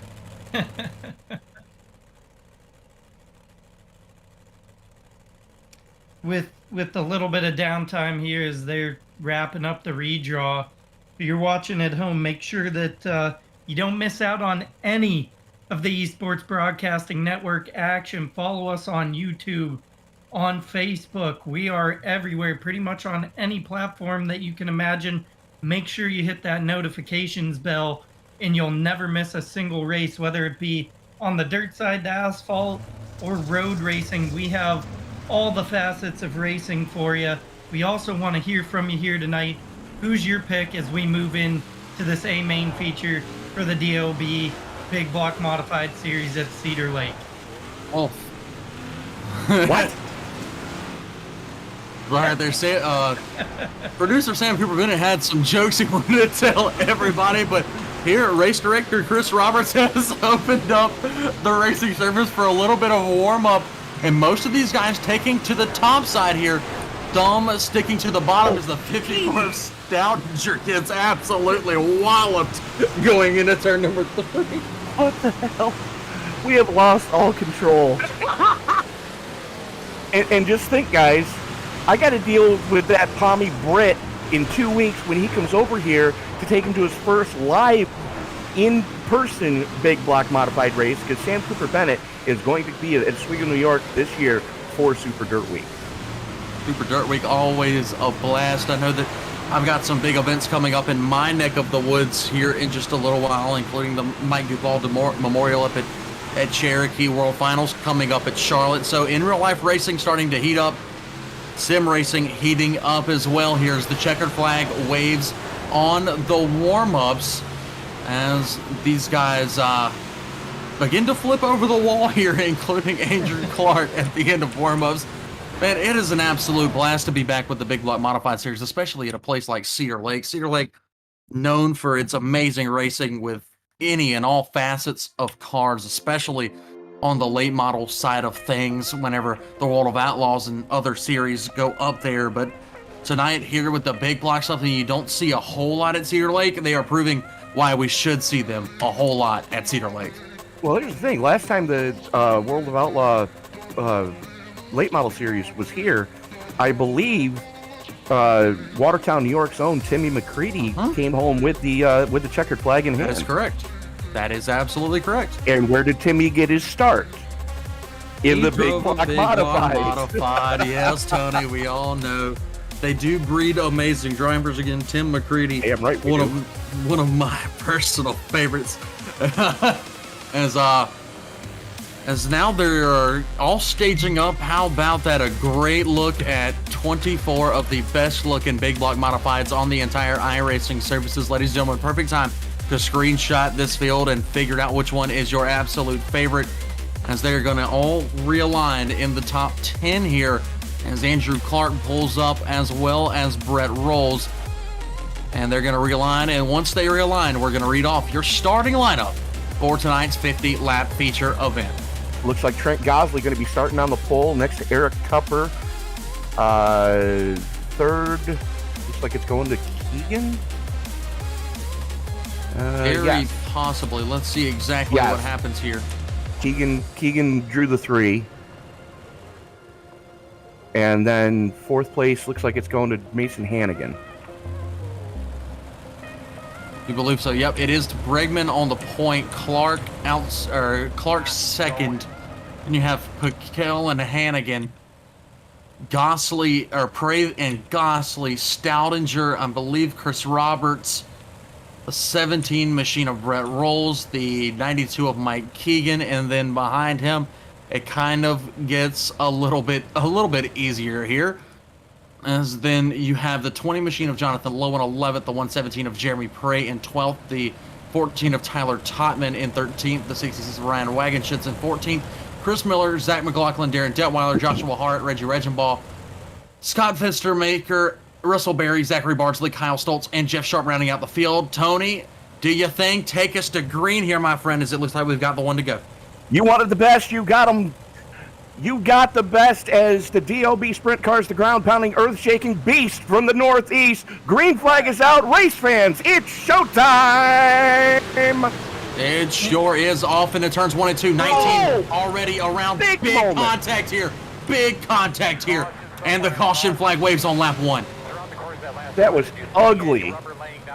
That was extremely ugly for John Bregman, the pole sitter for this race. Just got in way too hot, spun it sideways, around he went, and then he was creamed on the start. He has completely blown the rear axle out of that car. Oh my Lord, that's kind of hard to do, especially at this stage of the race. Let's see if we can see exactly right there who got into him. I think it was multiple drivers. I believe Piquel was the first to get into him, then the 4 machine. Chris Roberts was involved, and then the 11 comes in, tries to flip the 19, gets him flipped back over, but again, like you said, the axle shot out of the car here. So the initial leader is Reg. That one sets this up for a very interesting restart as we get to see who assumes the race lead after Bregman is currently out of this race. And it looks like that's going to be Andrew Clark, in the 98. Moving forward, Mason Hannigan going to file into that second spot. Piquel sitting in traffic will be Chris Miller in the number 8 machine. Back to a battle for the third spot. 33-17-4. They lock horns. 3 cars wide. 3 cars deep. Slide job contact to Piquel. Piquel holds on to it there, Ben, somehow. And that's even more damage for the 33. Absolutely, in the great battle there, it looked like Piquel was starting to find something to the inside of Rouse, but Rouse able to take away that third spot yet again as Gosley making some contact. Now Piquel looking to the outside of Chris Roberts to try to regain that momentum in an absolute gaggle of cars between Roberts, Piquel, and McLaughlin. As Tony had mentioned, Piquel just looking to absolutely eliminate that rear axle in the 33. And right now, Gosley starting to struggle as he's completely knocked the nose piece off of that car. You can see the radiator on the 4 and absolutely no downforce, and you can tell as he's struggling to try to get this car to initiate the turn. He may look very fast going into the turns, but he gets over that wall and stalls out all momentum here as he chases around the 17 of Brett Rolls. Up front, leader Mason Hannigan has now put 2 cars a lap down, the latest being the 5 of Scott Finstermaker. And then you go back to Andrew Clark now, over a 3.5 second advantage here for Mason Hannigan. So Hannigan, one of the best drivers behind the wheel of a big block modified here for DOB, and he's absolutely showing why. As you see that 4 car of Gosley now caught up to the 98 machine of Clark. Clark struggling here, Ben. Yeah, and Rouse able to take away that second spot. Big slider contact between the 4 and the 98 of Clark, and Brett Rouse now scored in the second spot. Trent Gosley sitting in third. Andrew Falk looks like he's going to continue on the backslide as Eric Tupper starts to chase him down as that car's starting to go away from Andrew Clark. From the looks of it, he completely burned the right rear off of the 98 earlier, trying to hold pace with Mason Hannigan, but Hannigan is just set sail. 5 seconds to the good grief. And Mason Hannigan's doing what we like to call around here. He just riding. He out there getting some laps cut in. We are now 41 laps into this thing. Next time by, going to work on lap number 42. So going to be 9 laps to go for leader Mason Hannigan en route to win number 2 on the season with the DOB Big Block Modified Series. But how about Trent Gosley? Trent Gosley riding around without a nose has been able to hold down third for the better part of the last 10 laps here. What a drive by that driver to even make that happen here, Ben. Absolutely, and it continues to rage on as Gosley finds the outside wall and now has to make his way around the lap car and has his eyes set on Brent Rouse, but is it too little too late with just 6 laps remaining here in this one? It has all been Mason Hannigan, and he's got lap cars dividing him and Brent Rouse, but Trent Gosley just continues to beat the wall down in that 4 car with no nose on it. And speaking of Hannigan here, Tony, he is now, oh man, the caution flag flies. I was about to say Hannigan is about to venture into no man's land because he had caught up to the back of the pack with about 10 lap cars in front of him. That was about to get possibly ugly for race leader Mason Hannigan, but luckily for him in a certain way, the caution flag has flown here, setting us up with a 5-lap dash to finish off this 50-lap feature. Looks like the 5 of Fenstermarker going for a ride. Parks it on the entrance to the infield, and that triggered the caution. So this is going to be a fun closing laps. Oh, absolutely here. It's going to be an absolute blast. The big question is, does anybody have anything to make a challenge to Mason Hannigan? I mean, so far this year, we've seen it happen a couple of times as Hannigan and Braden Eyler have gone to battle a few times so far this season, but here in week number 3, Hannigan has not had any challengers except for Andrew Clark, and now Andrew Clark finds himself back in the 5th position here. So a rough ride the past 15 laps here for Andrew Clark as Mason Hannigan has taken the 1 to go. We're going to restart. An odd 5 laps remaining here from the Cedar Lake Speedway as the pace truck picks up a whole head of steam to head off of the racetrack. Mason Hannigan going to pull the trigger in turn number 4 whenever he sees fit. And we are back underway here. 5 laps to go, Ben. Rouse and Trent Gosley both have a ton of speed as we see Rouse take a look down to the inside of the track. He's going to try to give a shot here at Mason Hannigan for this win as Gosley slides up to the wall. How's about the 115 of Eric Tupper going to work to the inside of the 4 car now? This may be where the body damage takes into effect for Trent Gosley, as Gosley's being challenged by Eric Tupper, but so far so good. Might want to call it weight reduction for the Ford machine as he continues to hold down the 3rd spot. Tony, we're getting into the nitty gritty. Is there a challenge brewing from Brett Rolls? Absolutely, as Rolls all over the back bumper of Hannigan right now. Gets into him, has to step on the brake just a little bit. 2 more laps to go. Popsicle sticks are in the air. It's going to be white flag this next time by. Can Mason Hannigan hang on? And wow, big shot from Gosley. A huge shot there from Gosley as he threw it in there to try to make something happen. This is for all of the marbles. Hannigan on the bottom. Rolls has a little momentum on the top. Not going to be able to pull it in quite enough here. 3 cars at the very end. Will it be Mason Hannigan? Yes, it will. The Indiana driver picks up a win here in week number 3 with the DOB Big Block Modifieds. Brett Rolls, a good run coming home second. Trent Gosley coming home, rounding out the podium in 3rd. Eric Tupper, 4th. Chris Roberts, a good run, finishing 5th. Zach McLaughlin, 6th. Andrew Clark, 7th. Joshua Hart, 8th. Mike Keegan, 9th. Ryan Wagenschitz, 10th. And Ben, I'll turn it over to you for your remaining 14 drivers. Absolutely. From that 10th spot on, Reggie Regenball in 11th. Kyle Stoltz bringing it home 12th after early trouble. Tyler Topman in 13th, Russell Berry 14th, Jeff Sharp sitting in that 15th spot. Jeremy Prey 16th. Joshua Piquel, a tough break after starting 7th, gonna finish 17th. Scott Fenstermacher, 7 laps down, gonna finish 18th. Chris Miller 19th. Darren Detweiler 20th. Zachary Bardsley 21st. Jonathan Lowe 22nd.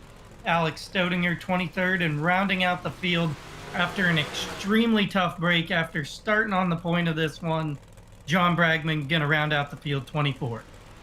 Well, real quick before we head down pit side to have a word with your winners, I mean, Tony, you just came in here to possibly watch here tonight. We brought you in the booth. What more could you have expected here from the big blocks at Cedar Lake? That was a tremendous show by these guys. Well, I remember the last time I got to join you guys in the booth for one of these big block modified events that the DOB series puts on. These guys never fail to impress. I mean, it's tight racing, it's close racing, it's respectful racing all through the field. And again, these guys just put on an amazing show yet again. That they do, and they still won't fail to disappoint next week. But real quick, let's head on down. We're going to have a word with tonight's big winner, Mr. Mason Hannigan. Mason, another fantastic run for you. It looked like you had it all sealed up there. We finally got that big green flag run. You were able to stretch your legs a little bit, and then all of a sudden, caution rears its head again, and you and Brett just put on an absolute show there at the end. Talk us through that, man. What a race. Yeah, I didn't really think it'd change that much, honestly. After the third time he showed his nose, I was like, well, I might as well go down there because it looks like he's probably going to pass me. So I had to go try it. That's what anyone's going to do. So, we just ran to the middle there, and then I kind of thought the bottom was a little better, and just stayed down there and was able to hold off Brett and Trent. Oh, it certainly worked for you here tonight. And then track progression was a huge deal here tonight. We saw a bunch of guys still at the very end trying to run the top side, but for more of your driving style, that top side seemed to work, but you really found yourself comfortable on the bottom at the end. Yeah, they both worked, especially on the top and on the bottom. And I know early on I was hooked up around there, and so I kind of knew how to run it the last 5 laps there, and so I kind of anticipated what to do, when to brake, and just hold the car down because its feature started dead slick and it ended even more dead slick. So you just kind of had to keep your tires underneath you and just keep it straight. That you did, and we obviously finish up here at Cedar Lake tonight. We head next week to a place equally as challenging. We head to the Big E, Eldora. You've got a comfortable amount of points going into that race. What are some of your thoughts as we head over to the Big E? Just we're gonna beat the fence down for 40 or so laps, and wherever you come 50. out is where you 50. All right, well, we're gonna beat the fence down for 50 laps, and wherever we finish is where we're gonna finish. Well, we very much so look forward to it. That should be a very entertaining show. Mason, once again, shout out those amazing sponsors on the race car before we let you go celebrate your big win here tonight. Yeah, for sure. Black Diamond Motorsports, Tim Sims, UDTV, Velocity Race Designs, and SpeedShop51.com. And can't thank Chris and all you guys broadcasting it, and hopefully we'll be out next week. That we certainly hope. We hope to talk to you again sometime soon. Mason, once again, congratulations. We'll see you next week for another doubleheader with DOB. Thank you. So again, that was your race winner here tonight, Mr. Mason Hannigan. And up next, I'll send it back down trackside as my broadcast partner, Ben Bruno, stands alongside Brett Rolls in the number 17. Brett, an absolutely stellar run here for you tonight. An absolute showing clinic that you, Trent, and Mason put on. Take us through what it looked like from the driver's seat. Oh, man, this track, it was absolutely racy from top to bottom. I mean, I didn't really notice, one lane getting more advantage than the other. Found something through the middle there kind of late, but just didn't have enough laps there to try to really throw something at Mason. But I was talking to Trent right there before you guys pulled me up, and, we were talking about how, like, if we would have had probably like 10 laps to go rather than 6, that we probably would end up having like a pretty awesome 3-wide finish there, because Trent had something working up on the top side, and Mason, he was just fast no matter where he went. Absolutely. And as Ryan had asked Mason, track progression here over the course of the night seemed to really change the game quite a bit for you guys. What was it that made that middle line work so well for you? Pretty much for the gear that I was running, I was able to drive the car really deep into the corner.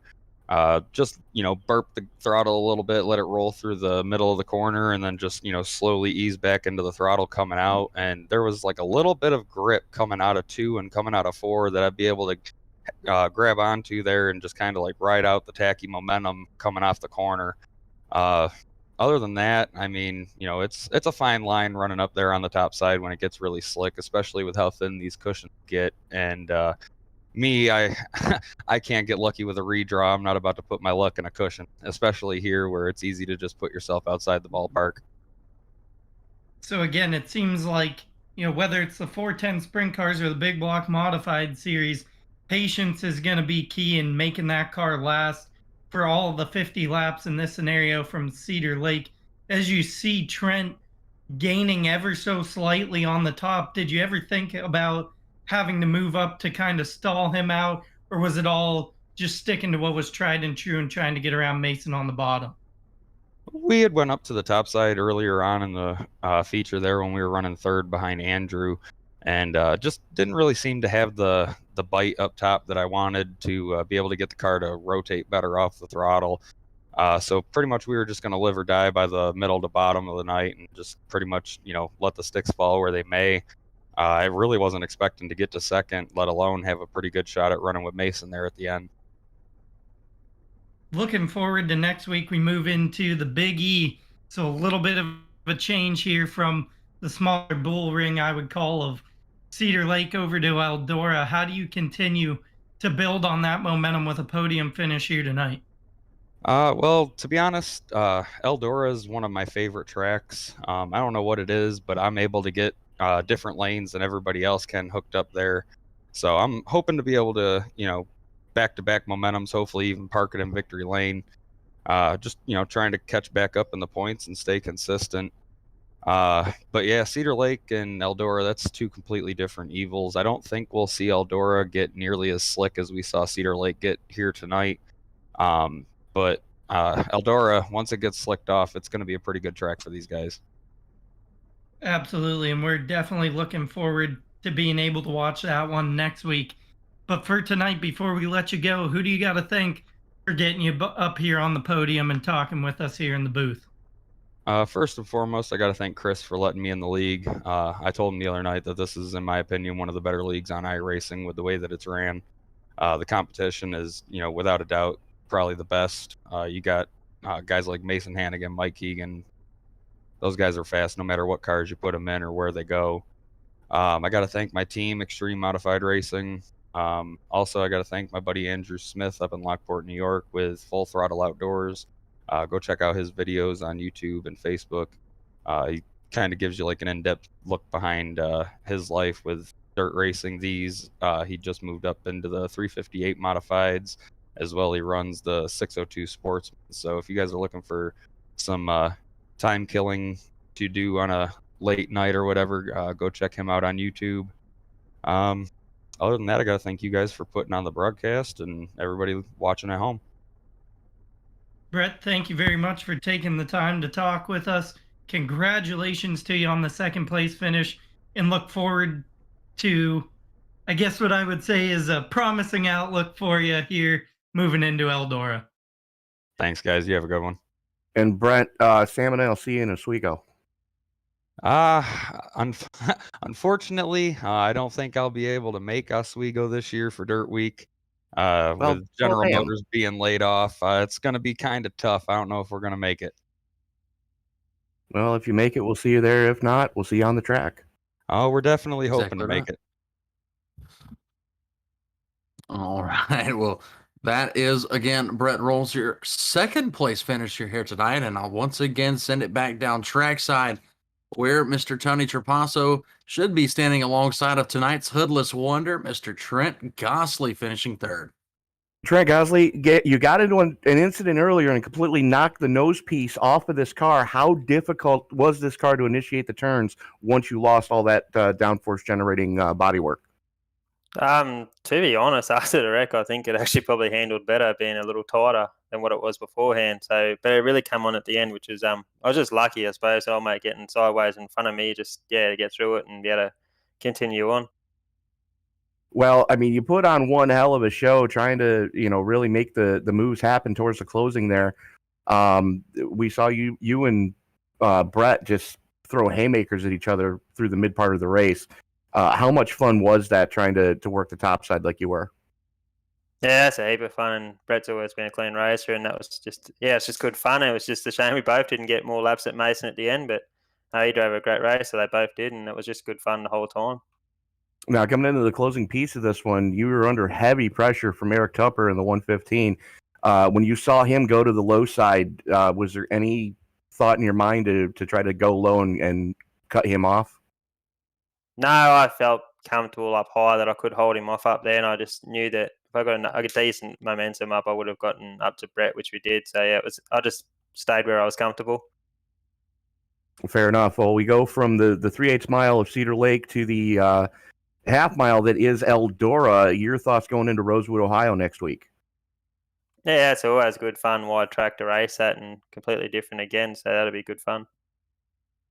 All right, Trent, before we let you go, is there anybody you want to thank before we let you go celebrate the podium with your team? Yeah, mate, just thank MFR Racing for letting me drive from, WP Concreting, Baker Diversified Contractors, and SNR Hunting. Thank you. All right, Trent, again, congratulations on the podium here at Cedar Lake. We'll see you next week in Ohio. Thanks, mate. And again, that was Trent Gosley, your third place finisher here tonight. That does it for our podium here with the DLB Big Block Modified Series. And also that does it for the triple header here with DOB. Saw an amazing race at Knoxville, another stunning race at Lanier, and then we finish it all off with the crown jewel of the night here at Cedar Lake. Ladies and gentlemen, we thank you all for joining us for this insane event. We hope that you all tune in tomorrow night, 8:20 p.m. Eastern Standard Time, for the Circle B Diecast Super Speedway Series from the Daytona International Raceway in the NASCAR Xfinity cars. Is it Talladega? I believe it. It's Daytona. It's Daytona. From Daytona in the Xfinity cars here. I believe possibly Frank and maybe Tony on the call for that one. Oh, it will be Sam Cooper Bennett. Yeah, no, and I Mr. got Frank that. Marchese. No, it'll be me and the Pommy Brett. Oh, you and the Pommy Brett. Okay, so Frank's out. You're in. Here we go. That one should be an absolute blast tomorrow night. Again, Super Speedway Series, Daytona, Xfinity cars. Tony and Sam on the call for that one. But for tonight, I have been Ryan Williams, along for my broadcast partners, Ben Bruno and Tony Trapasso, and as well as our executive producer, Mr. Sam Cooper Bennett. This has been a broadcast of the DOB 410 Sprint Car Series and Big Block Modified Series. Ladies and gentlemen, goodbye and good night.